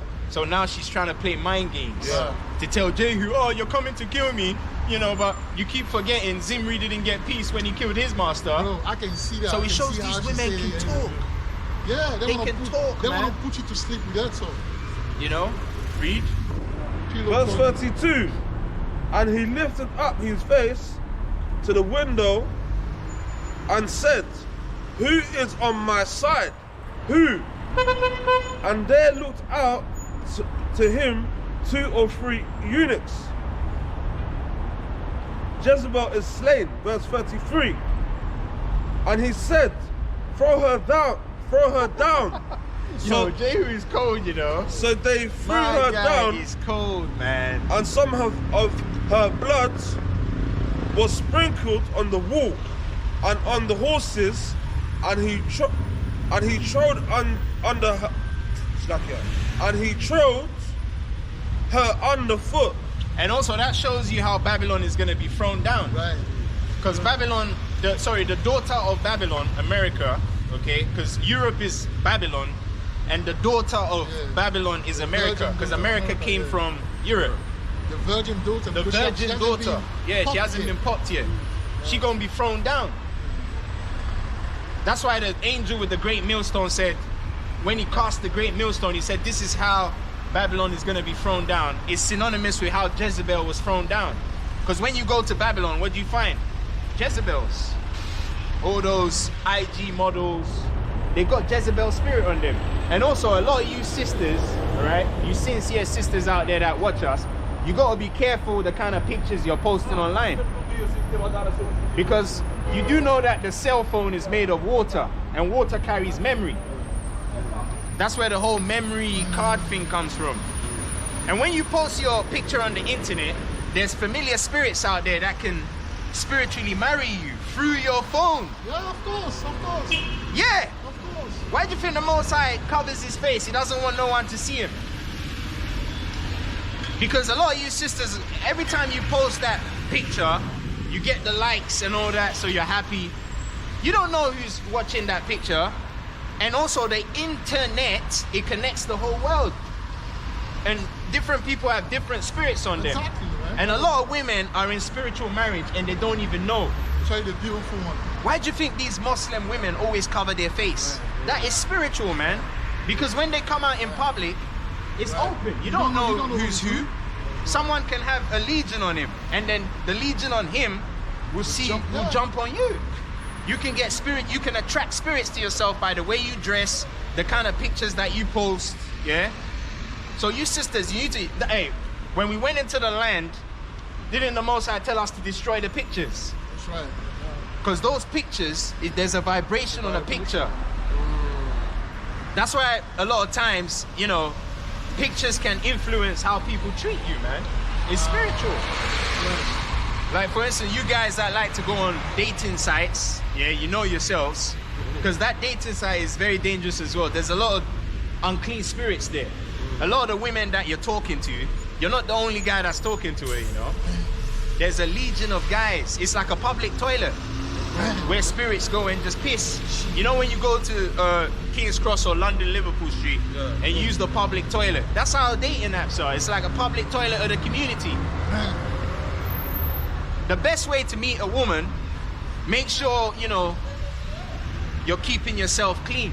You're not masturbating, you're not watching. And also, for those of you brothers that suffer from masturbation, it's simple. Just delete all the apps. Yeah. You need a detox. Maybe leave WhatsApp, because WhatsApp you have to communicate. Yeah, just leave WhatsApp. Delete YouTube. You need to watch the video. But don't be TikTok. TikTok, Instagram. Delete that shit, man. You know? Because if you don't see it, what you don't see doesn't hurt you. Because sometimes, you know, you might be on TikTok or Instagram, and then you see like a girl, and then you're like, ooh, and then he books and then it something like, catches you. But that shows you that it's witchcraft. That's how they get you. And then it takes your mind somewhere, and then you start lusting. And because you don't have a woman, you know, we know it's hard, man. We're touching hell, man. So stay away from that shit. Hey, get the hyssop, get the frankincense and myrrh, and just talk to the women. Like, you see a beautiful sister, you step to her, man. Hey, sister, how you do? She might even look at you because she can feel your vibes that you're clean. And she'll be vibing with you. Talk to her. You know, oh, I've got a man. Oh, that's all right. Next one. There's so many women out here, man. She got a man, bro.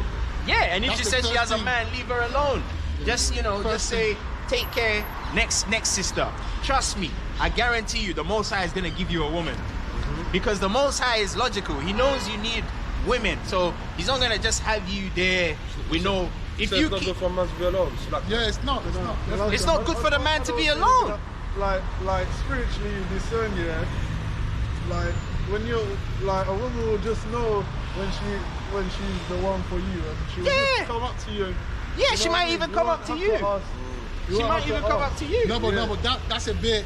From knowing what I know, like, to be honest with you, me personally, I don't move a woman these days, and maybe that's the reason why I don't have a woman. I'm sure if I was moving, I would have got a woman by now. Yeah. Because when the squirrel, I was with one brother, I think brother Lakama, we were sitting there, we saw a squirrel running after another squirrel, but that's not be a male running after a female squirrel. So we were like, you see, if you want to get something, you gotta get it. Yeah. But I get what you're saying. But in East Babylon, bro, this guy ain't gonna move to Yeah, but the Most High, look, let me tell you something. Look, if you be, you know that precept that talks about be ye renewed in the spirit of your mind. Yes. You need to get rid of all those pornographic images. Remove all that bullshit from your brain. Because for the most part, a lot of the people that you see in the pornos, they get paid to perform. It's a false reality. It's a false reality. And also, when you're watching stuff like that, when you actually get a sister, you're not even going to enjoy it. Because you're used to seeing all that shit online. Which is not reality. That's not your life, bro. Yes. That's BS. And the thing, deal with the reality. Real time. The thing with porn as well, the more you look at it, the more extreme you want to get. Because if you were watching just normal sex, next thing is anal sex. Yeah. And next thing is what? Gay sex. Yeah. Bro, it's dangerous, man. So what the brother's saying, we have to. That's deliverance to me. When we say be delivered, that's what it is. Yeah. And it's never easy. But if we don't talk about it, like in West Africa, they say, the moment you expose a witch, it's like you expose power. Power, yeah. So we have to talk about these things, man. Because when we expose it, then it's like the thing that you. That's why he says in the Bible, he says that we have to confess our sins to one another. It's the same principle. When we talk about these things, it's like you're liberated now. The very thing that you're hiding is out there, and then you give your power. Say, you know what, I'm gonna change it, and then gives you. There's no point hiding what you're suffering from. Yeah. You know, because we're here to help one another. We're gonna help you. So we have to speak about these things. Because man. Apostle Tahara said watching porno is alright, but I don't agree with that. Say that. Yeah, he's yeah. Oh yeah, long time ago. He was like, hey, how many of you brothers watch porn?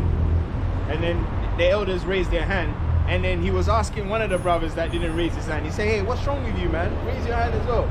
And he was saying, you know, you need to get your shit off, but we're not gonna teach that. Do not if you can stay away from porno, stay away from it, because it's not gonna do you any good. Because when you get a sister, when the Most High gives you a sister, you're not even gonna enjoy the sister.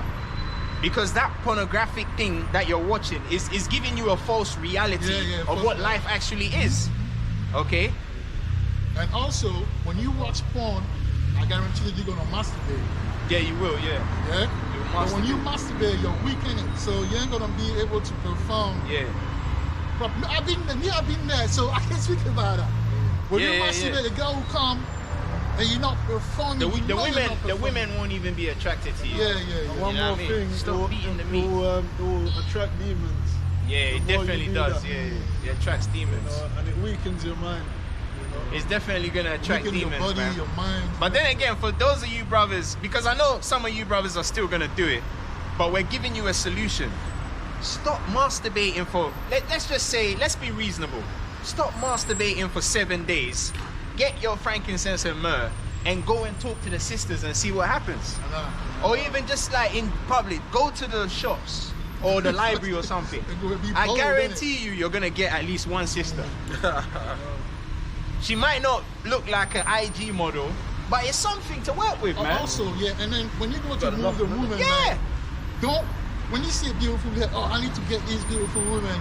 She might not even be good for you, because let's be honest, a beautiful woman, so many girls told me, a beautiful woman, she got option. When you move to her, she already got 1 guy, 2 guys, 3 guys slapping it, whatever. So get the humble one. Remember, I say that the let go, they're not gonna be the head turners. They're gonna be looking good according to the Babylonian standard, the fashion of the world. So get your humble, maybe a 6, I don't know what, a 6, a 6, a 5. They got that, not mediocre. It doesn't even matter. It's all about the vibes. It doesn't, forget about the looks. Yeah. Think about the vibes. Okay? That's true. It's all about the vibes.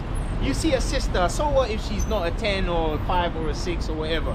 It's all about the spiritual vibes. That's a good point. If you're vibing with her, that's the Most High. And when the chemistry is there, it's good. You take her number, you communicate. Stay off of the social media apps, man. Especially if you know you got a masturbation problem, you shouldn't be on TikTok. You shouldn't be on Instagram. Delete it. Remove it from your phone. When you get bored, watch a movie or just go into the precepts. Or if that doesn't work, go outside. The women are out. Instead of watching the porno, go outside and look at the beautiful women. Go hunt, man. And go and talk to them. Go and hunt. The Lord is a man of war. Get your frankincense and myrrh. 7-day strike, no masturbation. Go out there, man. You don't have a woman. And the Most High says even the birds of the air, he feeds them. He knows you don't have a woman. So when you go out there, he's going to blow one of the sisters your way. Or you might even catch a sister watching you, you know? And also, you gotta be presentable, man. You gotta dress nice, you know? Because you know women are carnal, innit? And go out there, man, and put it in your mind, I'm looking for a sister. And just go out there. The Most High gonna send something your way. Spiritual power. Yeah. Cream your face, cream your feet. Try it and see, man. It's gonna work. It's gonna work, man. Because there was a security guard. I'm not gonna put his details out there, but one of my friends, he's a security guard, and he had sex with his woman on her period. And then he said the woman don't want him no more. And I said, well, you know why? So I gave him the breakdown. I went to his house, gave him the bath and everything. He's back with his woman again. So you guys are talking shit, but we're actually helping people that are not even in the truth. Okay, you see that? Yeah, he's back with his woman, man. And there was another brother as well, some Nigerian guy. He out of the blue, he just told me, oh, you know, I had sex with my girl in her period. And I said, how could you do that, bro? You know? So I showed him what to do as well. And he's back in the game. Because a lot of you guys, when you have sex with your woman on her period, spiritually it brings your vibe down. Yeah, She talk don't about even that, know. Malaka, man. Talk about She that. doesn't even know why she's not even attracted to you though. It's spiritual. You're not supposed, that's why it's called separation. You're not supposed to be in your flipping missus's drawers 30 days in a month.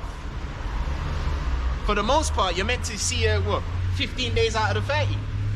And that's how you build a strong relationship. I wish I knew all of that back in Yeah, time, bro. because a lot of you guys be hanging around your woman when she's on her period. It brings your vibration down. She's not gonna like you and she don't even understand why. And most of you women as well, it could be the other way around. Okay, your husband is not attracted to you no more because why? He's having sex with you on your period and you're not doing nothing about it. You're all over the place. The Spirit of the Lord can't dwell in your temple. He can't use you for nothing. You're good for nothing. Your vibration goes down.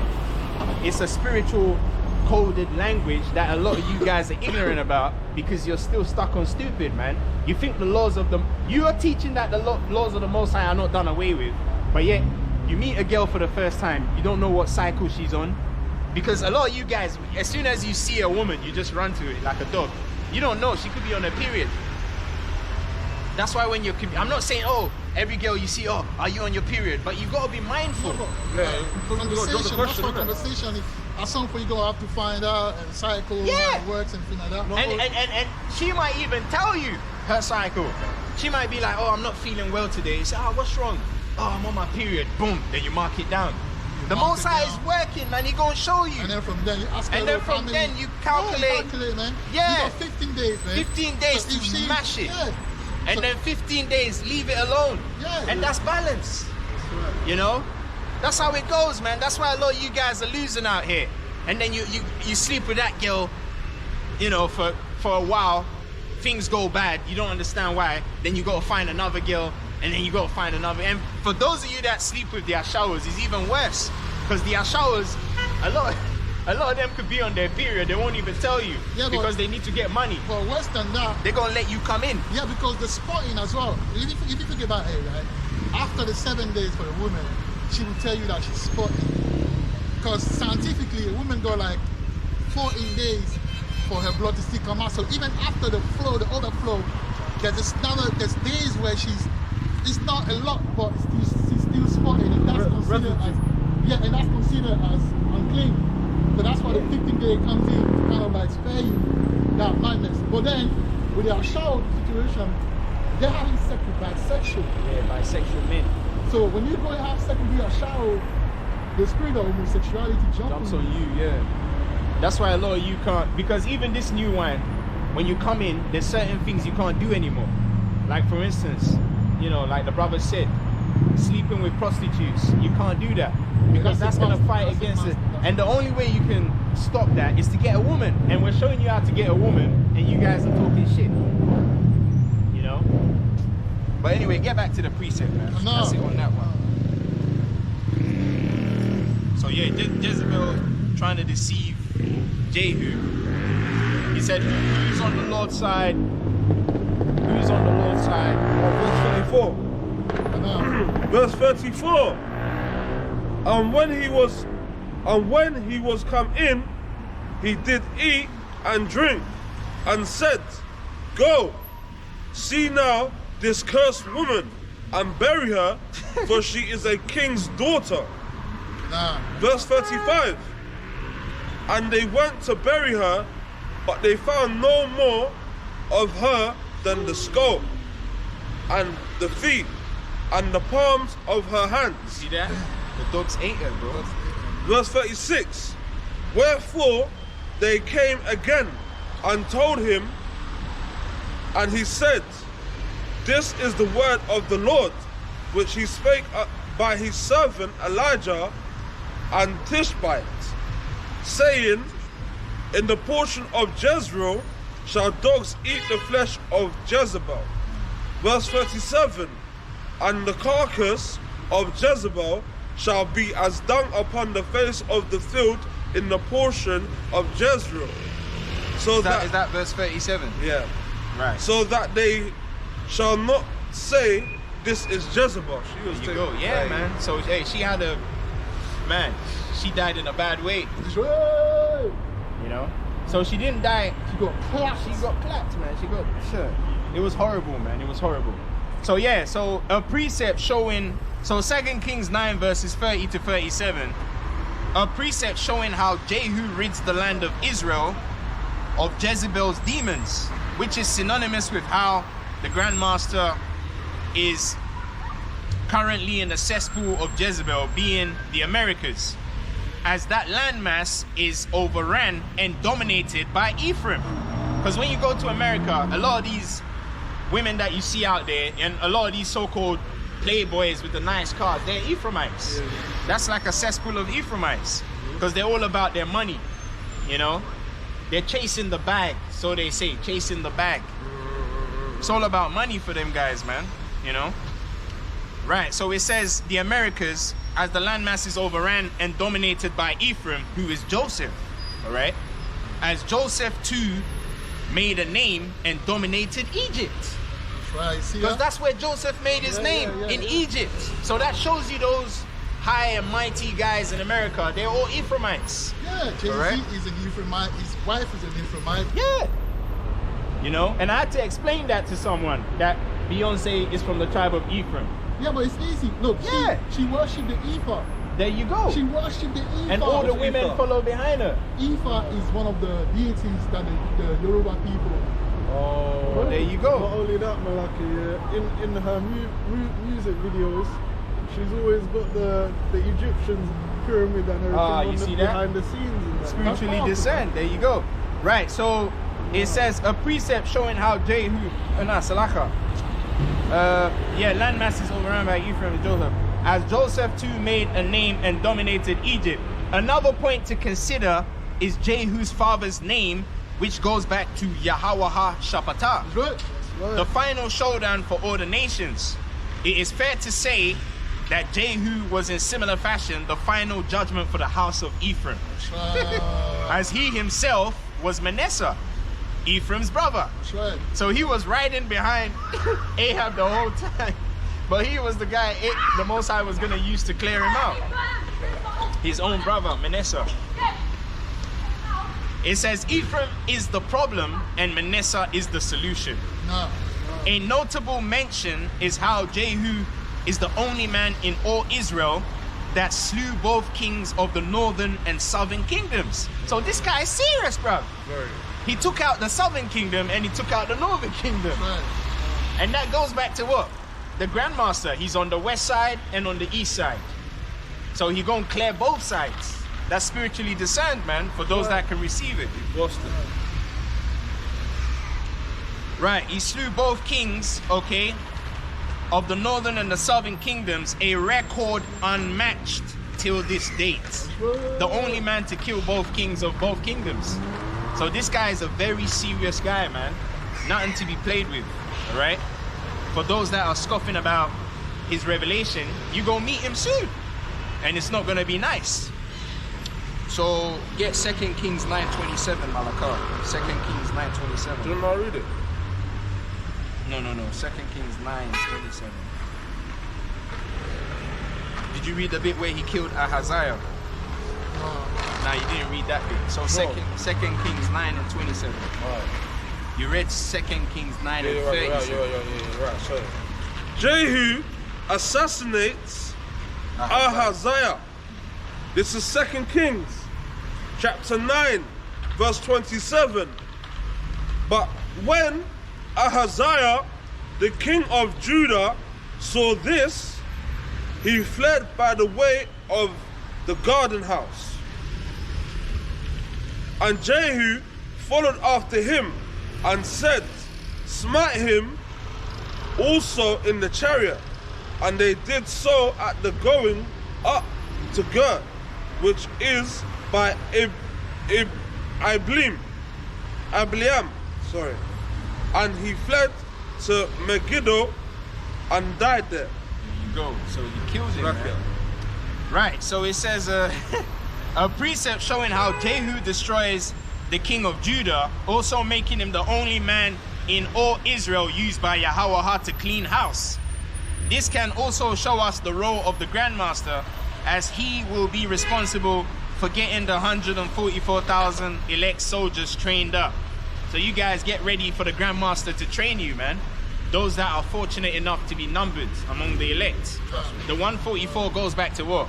The Bayathar Dawada, the soldiers. Who's gonna train up the soldiers? The Grandmaster.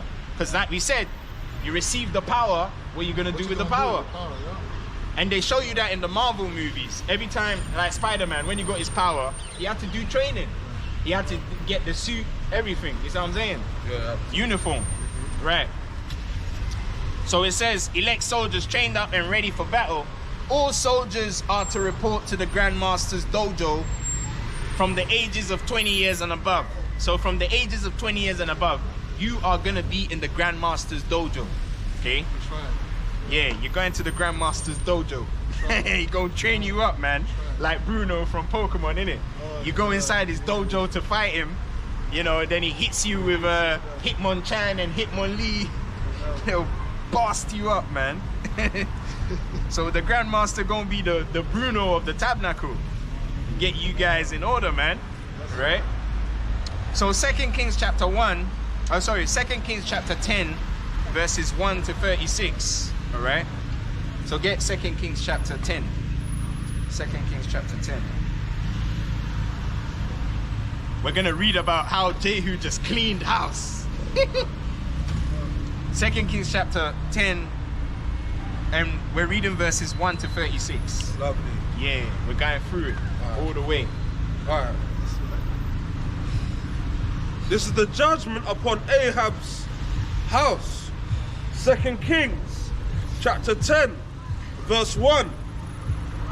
And Ahab had 70 sons. And Ahab had what? And Ahab has 70 sons. Bro, that's a lot of children, bro. That's That's Ephraim. Ephraim. See, that's 70 sons, you know.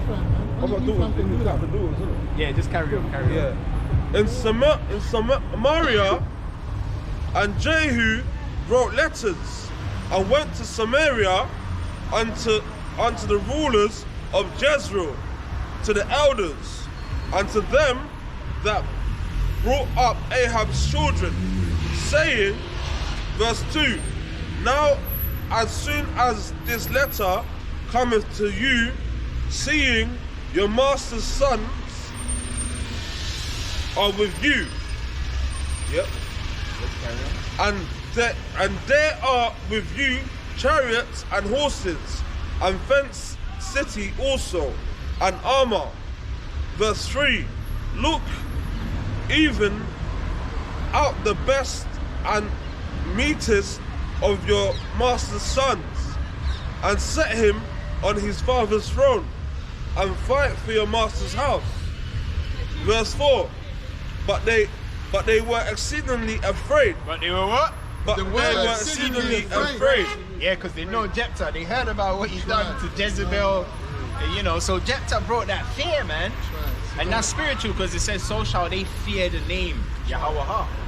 So that shows the Grandmaster Jephthah go and bring that fear. Bring that energy. So that's spiritual, man. Read. And said, behold, 2 kings stood not before him. How then shall we stand? And that shows you when the Most High chooses a guy, there's nothing you can do.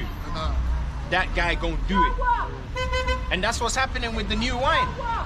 This is the Most High's doctrine. That's why you niggas haven't been able to do anything about the new wine. And we're just getting started, man. Verse Read. 5, and he that was over the house, and he that was over the city, the elders also, and the bringers up of the children, sent to Jehu, saying, we are thy servants, and will do all that thou shalt bid us. Yeah, there you go. Jake is always ready to bow the knee. Jake is always ready to bend the knee when the heat starts. Right. So that's what's gonna happen in Shah season, man. You guys are gonna come all bowed down. Oh, yes, oh, you guys are the men of the Lord, but we don't care about that. Okay? Justice is still going to prevail. We will not make any king. Do thou that which is good in thine eyes. Verse 6. Then he wrote a letter the second time to them, saying, if ye be mine, and if ye will hearken unto my voice, take ye the heads of the men, your master's sons, and come to me to Jezreel by tomorrow this time. Now the king's sons, being 70 persons, were with a great men of the city, which brought them up. Verse 7. And it came to pass, when the letter came to them, and they took the king's sons, and slew 70 persons, and put their heads in baskets, and sent him them to Jezreel. That's crazy. Yeah, and the fact that he put it in baskets. Ephraim is a fruit, innit? And what you put in, yeah, he's like a fruit basket. So I don't say. So that was symbolic. Yeah, like fruit. You see what I'm saying? Fruit basket. Yeah, because Ephraim is a fruitful bough, isn't it? How do you have something he has in one basket? Must have been more than one. Nah, more than one basket. Must have been. Also the big ass, yeah. Verse 8. And there came a messenger and told him, saying, they have brought the heads of the king's sons. And he said, lay ye them in 2 heaps. And notice it says heads. Look at how many, 70 heads. And that goes to the Ezekiel precept. There's 70 elders. You see that? That's spiritual, man. He chopped the heads of the sons of Ahab off. 17. You guys are playing, man. And we're talking about raising up the heads. And back then, the Grandmaster was chopping off the heads. Carry on. Verse 8. And there came a messenger and told him, saying, they have brought the heads of the king's sons. And he said, lay ye them in 2 heaps at the entering in the gate until the morning. Verse 9. And it came to pass in the morning that he went out and stood and said to all the people, ye be righteous. Behold, I conspired against my master and slew him, but who slew all these? Verse 10. Know now that there shall fall unto the earth nothing of the word of the Lord, which the Lord spake concerning the house of Ahab. For the Lord hath done that which he spake by his servant Elijah. There you go. And also that shows you that when the men of the Lord prophesy, in most cases it doesn't happen in their lifetime. You see that? It happens after they leave. That is spiritual, man. So a lot of the stuff, you know, you guys are prophesying about, you know, Babylon is gonna fall. Yeah, that's gonna happen. But what about you? Okay? You need to get your shit together. And that's where we come in. Because you said all you can say. Yeah, Esau's the devil, he's going in slavery, blah, blah, blah, blah, blah. Have you learned Abagara Hawazakha Tayakala Manasai Patazakwa Rashata? Do you know your tribe for real? Or are you just going based off of the water doctrine's basic format of what the tribes are? Have you extensively, like the brethren from the church of Berea, have you extensively gone into the scriptures? Have you studied to show yourself approved? Analyzed. See that? So there's levels to this thing, man. And that's what the new wine is bringing clarity to. Like we've been saying. Alright? Carry on, Malaka. Verse 11. So Jehu slew all that remained of the house of Ahab in Jezreel, and all his great men, and his kinsfolks, and his priests, until he left him none remaining. See that? The house of Ahab destroyed by Manasseh. So Ephraim's house got destroyed by Manasseh. Because Ephraim was, you know, being wicked, wasting resources. There you go. Verse 12. And he arose and departed, and came to Samaria, and as he was at the shearing house in the way. Verse 13. Jehu met with the brethren of Ahaziah, king of Judah, and said, Who are ye? And they answered, We are brethren of Ahaziah, and we go down to salute the children of the king and the children of the queen. Verse 14, and he said, Take them alive, and they took them alive and slew them at the pit of the shearing house. See that? The Most High was house cleaning, bro. Ahaziah, King Ahaziah's brethren got killed too. So you gotta be careful who you attach yourself to, you know. When the time comes, don't say, oh, I was attached to this brother, but I was still with you. He doesn't work like that. Doesn't work like that, bro. Even 42 men, neither left he any of them. Wow, 2 and 40, 2 and 40. Yeah.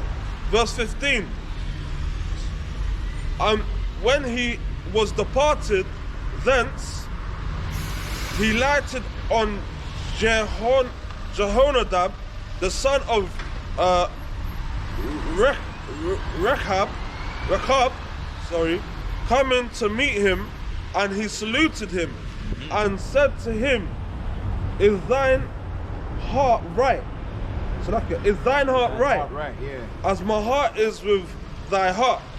And Jehonadab answered, it is, if it be. Give me thine hand. And he gave him his hand, and he took him up to him into the chariot. Verse 16, and he said, Come with me, and see my zeal for the Lord, for they made him ride in his chariot. You see that? He had a zeal for Yahweh. Carry on. Verse 17, and when he came to Samaria, he slew all that remained unto Ahab in Samaria, till he had destroyed him, according to the saying of the Lord, which he spake to Elijah. Jehu destroys Baal worshippers. Verse 18. Man, he came on track. Yeah. Bro, he did his job. This guy was not joking, bro. He did his job. Man, he was a joke, bro. And Jehu gathered all the people together. This is the Grandmaster, you know. This is the brother, the Grandmaster that we're reading about.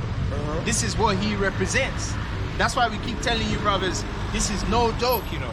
This is no joke. Because when we started with these breakdowns, you guys were talking shit. Now you see the Most High has risen up the Grandmaster again. Alright, carry on. Verse 18.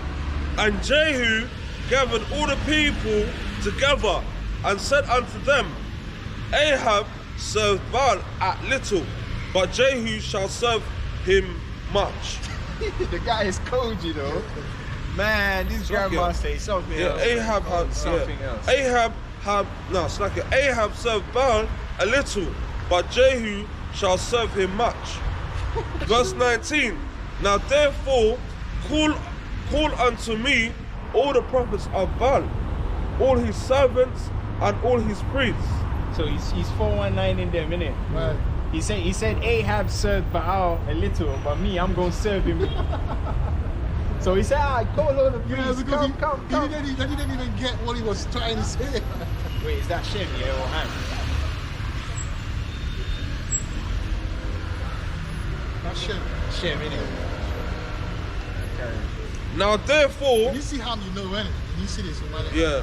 Now therefore, call unto me all the prophets of Baal, all his servants and all his priests.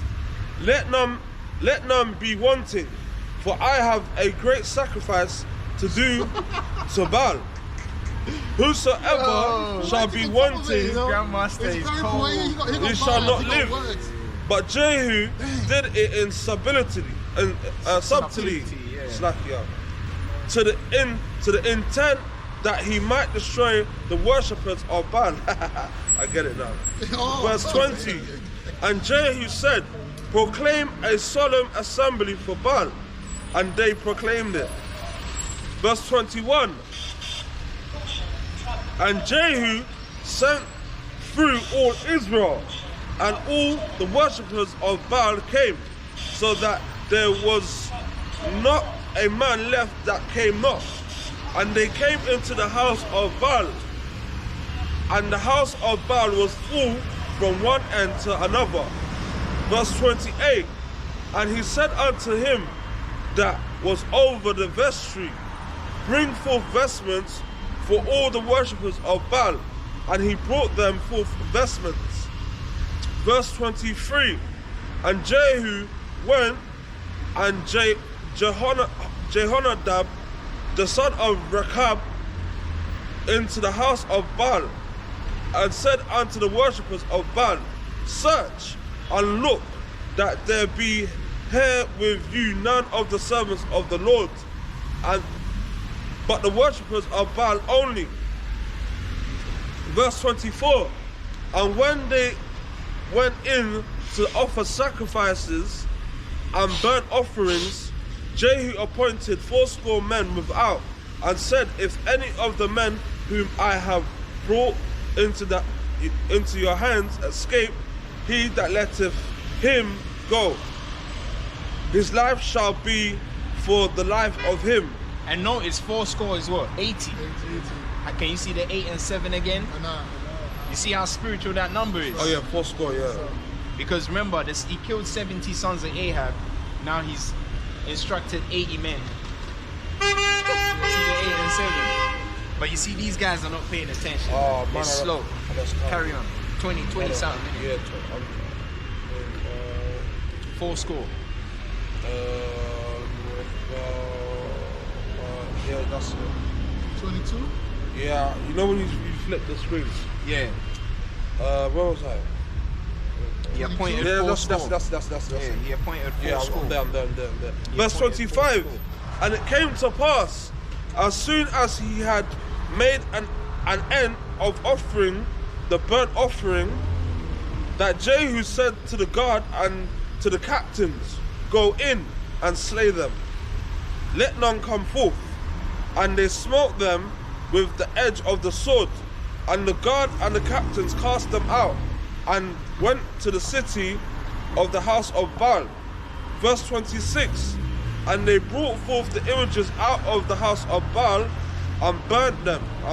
That's good. See that? The Yeah. pictures, man. Yeah. That's why we told you, sisters, be careful. You're posting your picture online. There's so many demons. That's why you see a lot of these so-called Instagram. Have you noticed they get tattoo all over their body? Yeah. That's because they're defiled. They don't value themselves anymore. That's why, because a woman that values herself will not put a tattoo on her body. And plus, hey, getting a tattoo is mad painful, you know?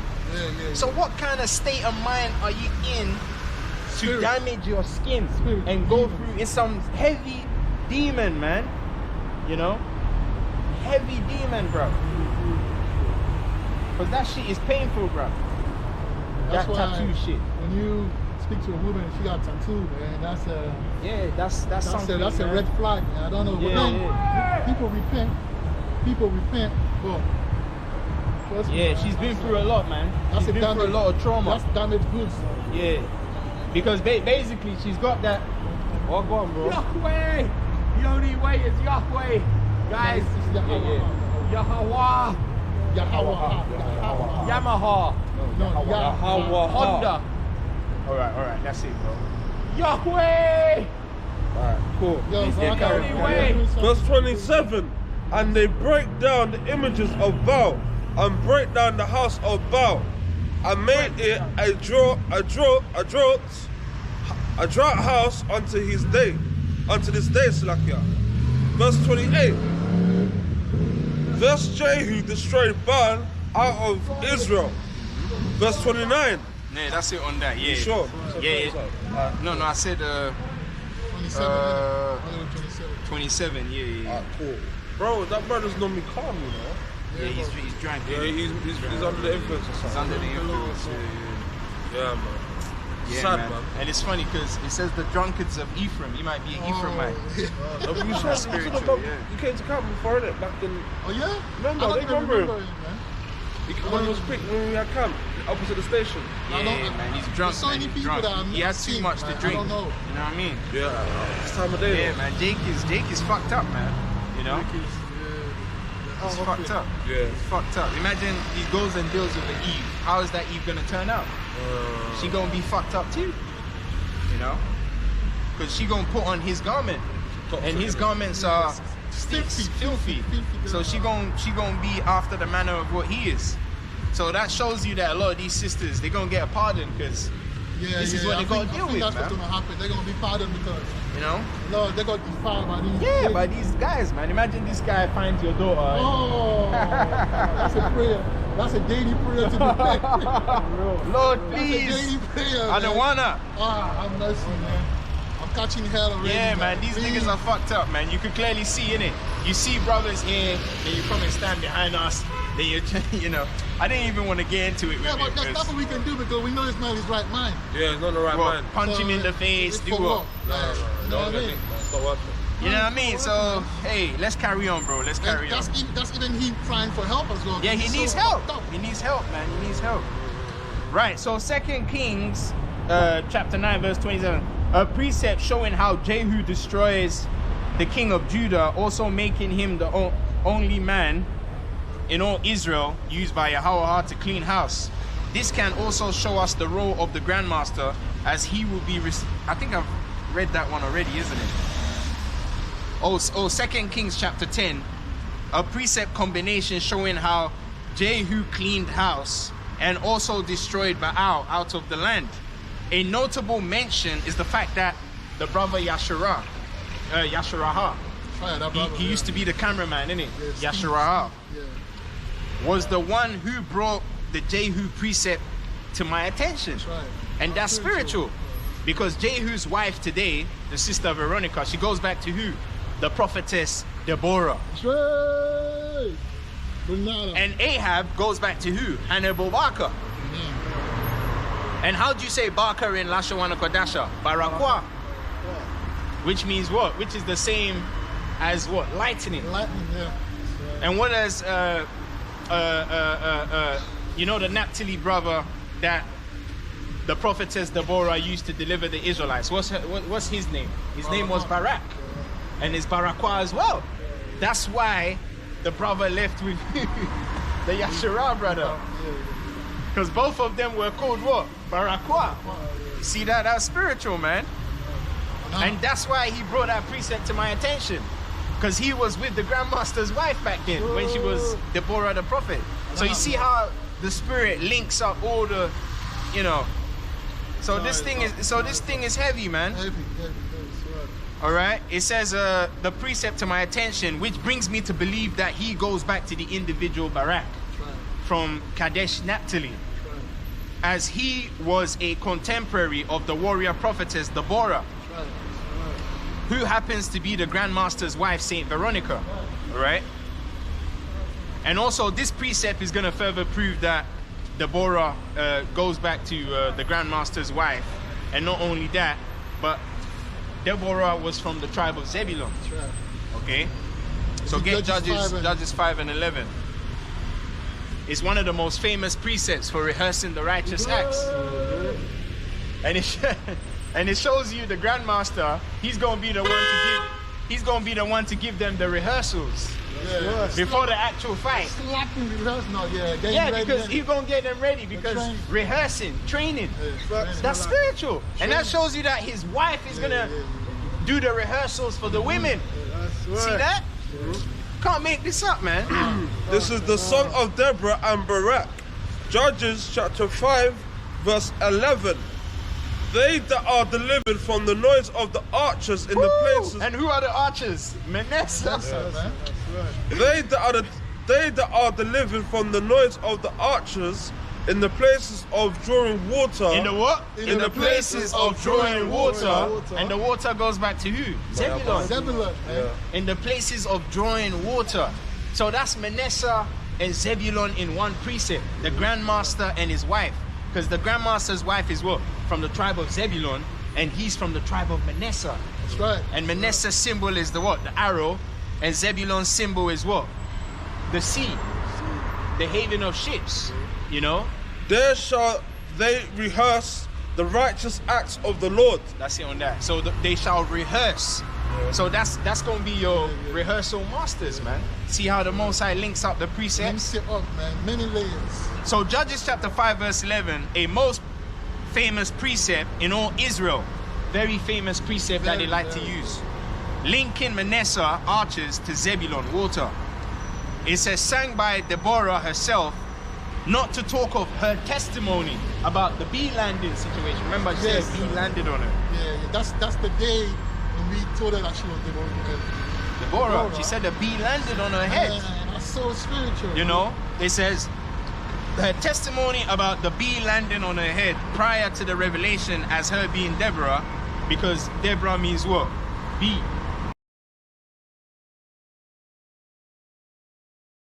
Can't make this up, so put it in the video. Deborah means bee.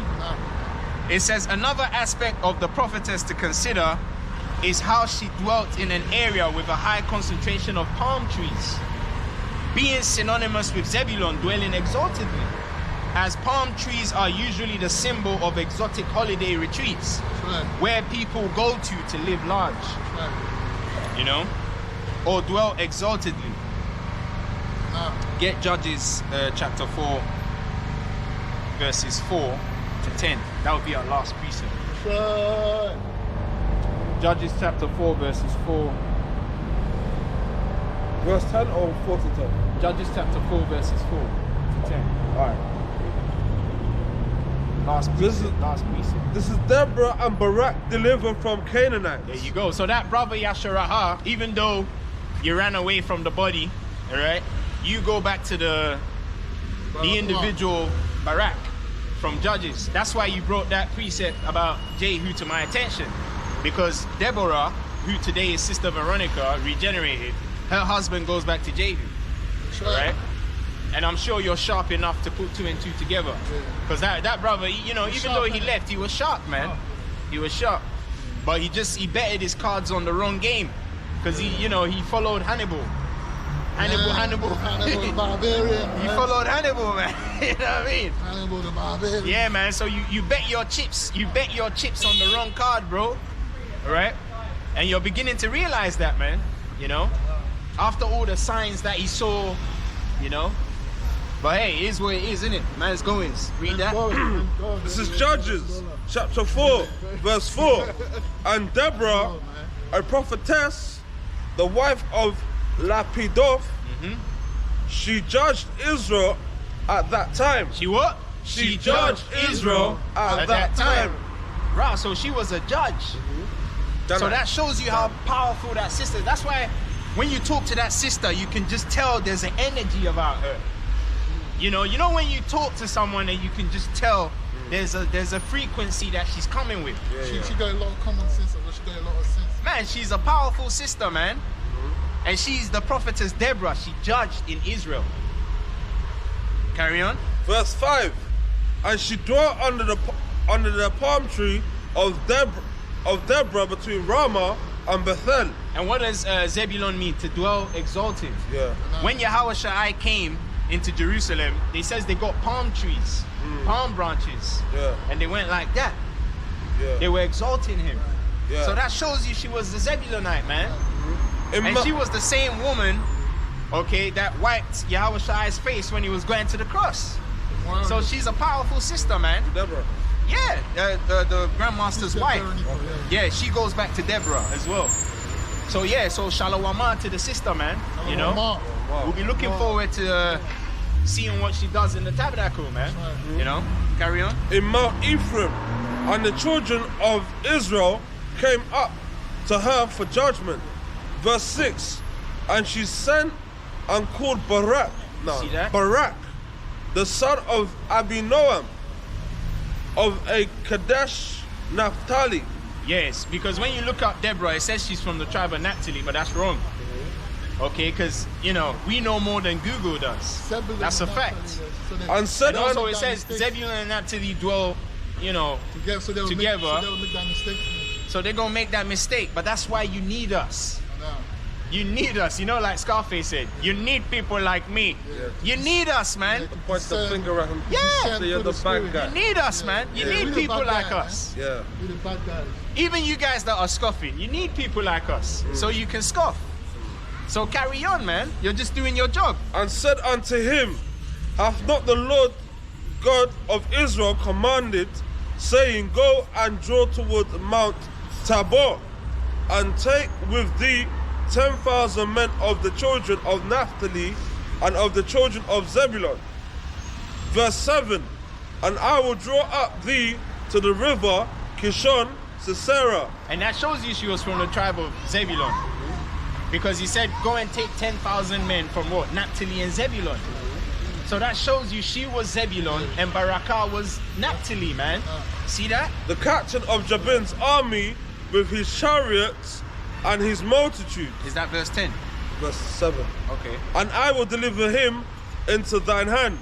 Verse 8, and Barak said unto her, if thou wilt go with me, If thou what? if thou wilt go with me, If thou what? if thou wilt go with me, Because when you see the Grandmaster's wife here, she got her hand up like this, isn't it?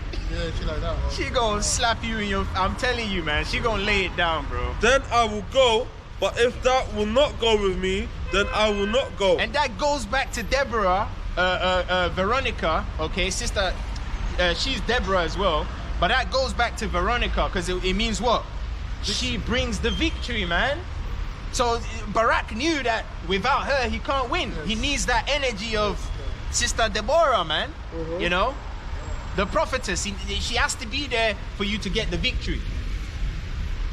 So that's spiritual, man.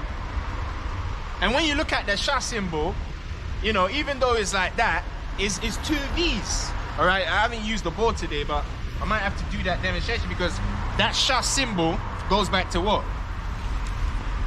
Let me get a marker. Oh yeah, I think last week I took a red marker. Did someone lose it?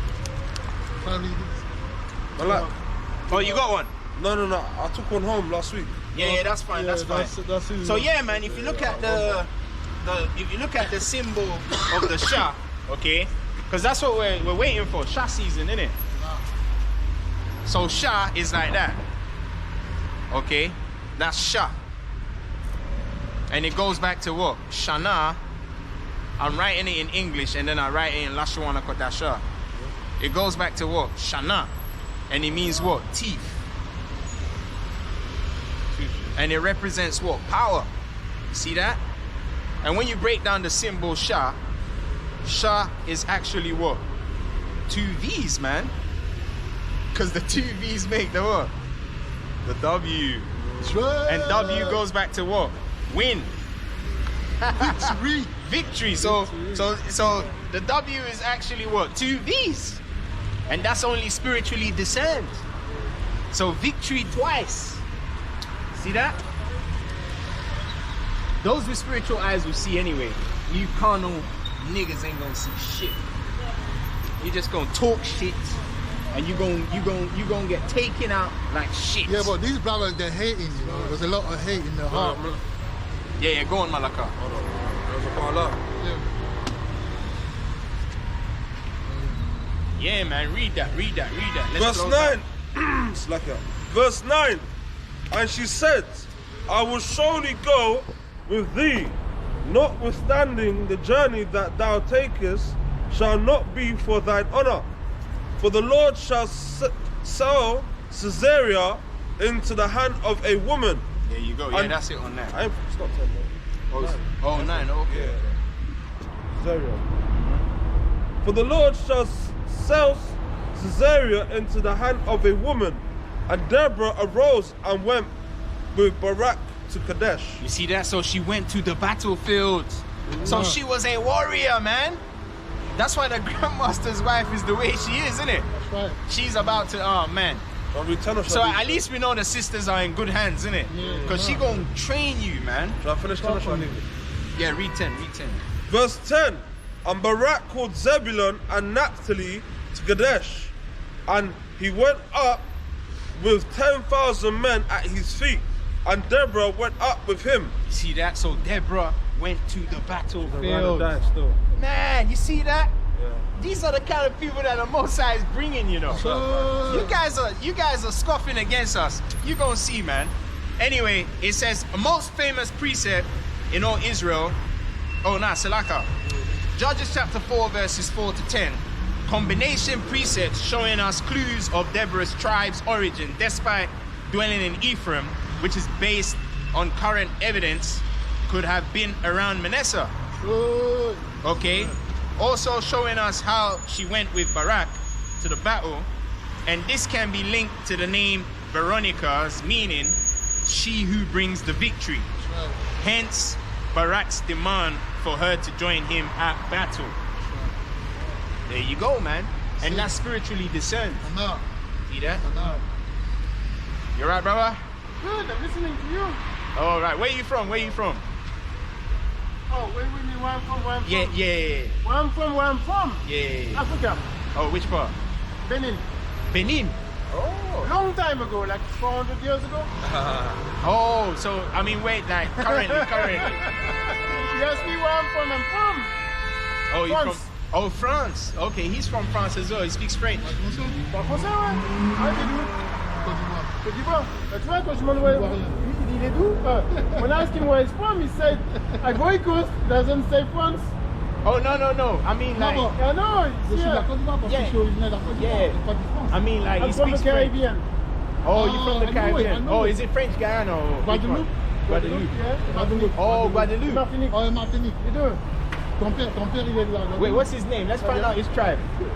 What's his name? C'est pas ton nom de... What tribe are you? Hein? Maya. Maya. Ça veut dire quoi, Maya? Maya, Wait, how do you c'est, say in English? Ça vient de Normandie. Non, mais ça veut dire quoi? Maya, comment tu appelles ça? M-A-I-2-L-R-D. M-A... M-A-I. L. A-R-D. Oh, yo, Maya. Maya. Comme quoi? Wait. M-A-I what? M-A-I double L-A-R-D. Comme Colin. Ok, Maya. Bon, Maya, Tu connais le jeu Colin Maya? C'était un I'm just jeu. getting some chemical C'était un equation, vieux jeu. bro. Tu donnes les yeux, tu comptes, et après tu cherches ça c'était en France. Moi, j'ai je sais. Yo, it says enzyme browning. What the hell? It's showing me Ah, some- no, you forgot the I. Oh, yes. There's a guy with the same name. He did some experiment in cooking. So that's why he took the name of that, that process of cooking and not burning, but caramelizing something. He took the name Maya. Oh, right. So to deal with food. But Maya So that's Asher. is coming from a Maya, from a mallet? Like, no, not the hammer, but the other one. Oh, Maya. Maya. Oh, we need to check it properly. I don't think it's chopping. Okay, so see. Bro, it says bread. Nah, that's No, but the Maya we're talking about in French. Look, we might have to go in. Go in French. Don't do Google, man! I think this guy. Don't do Google. I think this guy. Why not? Let's check. Google tell you. No. He wants to tell brother, you, yeah? brother, don't worry, we'll find out. Don't worry, we'll find So out. anyway, where are you from? I'm saying Asher. I'm going for Asher. Where are you from? Yeah, tell him, bro. I'm like Yeah, like he's also like Jamaica. Jamaica. I'm from Ghana. Nigeria. Oh, it's so lovely to see you together. We're not all from the same place, but we're all united by. Hey man, what's your name? Bro, Kelvin. I'm telling you, this guy. Kelvin, Miami. Kelvin, yeah? Kelvin, yeah? Yeah. Aishan. Olivier. What? Olivier. Olivier. Oh, your name is Olivier. Yeah, man, come on. Oh, which one say? Shane, huh? Yara. Wait, how do you spell Olivier, bro? Olivier is It's like Oliver, but yeah, it's O-L-I. Yeah, I told you it's Asher, bro. Yeah. Olive goes back to the olives, man. You gotta be with me, bro. Come on. I ain't even gotta look it up. Yeah. Olives. Asher shall be blessed with oil. Ok, The maintenant olive oil. Maintenant tu sais que t'es d'accord. So, brother. And you know the column? Brother, you're from... Brother. The column? Hang on. She got a branch of olive that's tree right. in her. Yeah, I know. This, yeah? But hang on. You're from the tribe of Asher. Asher. Yeah? There's a tribe in Israel called Asher. Where? Morocco. You know Morocco. If you look at No, but this... you have to tell him that he's an Israelite first and then Yeah, but you're an Israelite. Basically, you know the 12 tribes of Israel? The 12 tribes of Israel. Yeah, he doesn't believe, but we Yeah, have but to that's let him fine, know. bro. Listen. No. I know what he's talking No, about. it doesn't matter, but all I'm saying Carry is on. Yeah. what you should take from this meeting is that you're from the tribe of Asher. Whether you believe it or not, you're gonna find out later. That's fine. So yeah, so in Africa, you say you're from Africa, right? Yeah, that's So you're so wait, you're from Morocco. You be from here. You be from here. Yeah. Could be. So look, on the map of Africa, this is the land of Asher. This is the cradle of earth, yeah? Yeah, I understand. But I'm saying, Even he knows that. but hang on. We said Yo, seven brother, check this out. Yeah, like, This is the land. civilization. This is the land that belongs to Asher. Yes. It's called Morocco today. Yes. Morocco means Moor. It goes back to the Moors, black people. And also that's where you find Tyre and Zidon. Okay?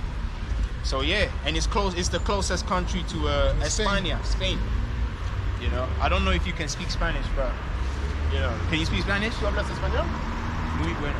Oh, so you can speak Spanish. See that? Okay. There you go, man. Okay. But they speak French in Morocco as well, innit? Yeah. You know? Speaks French.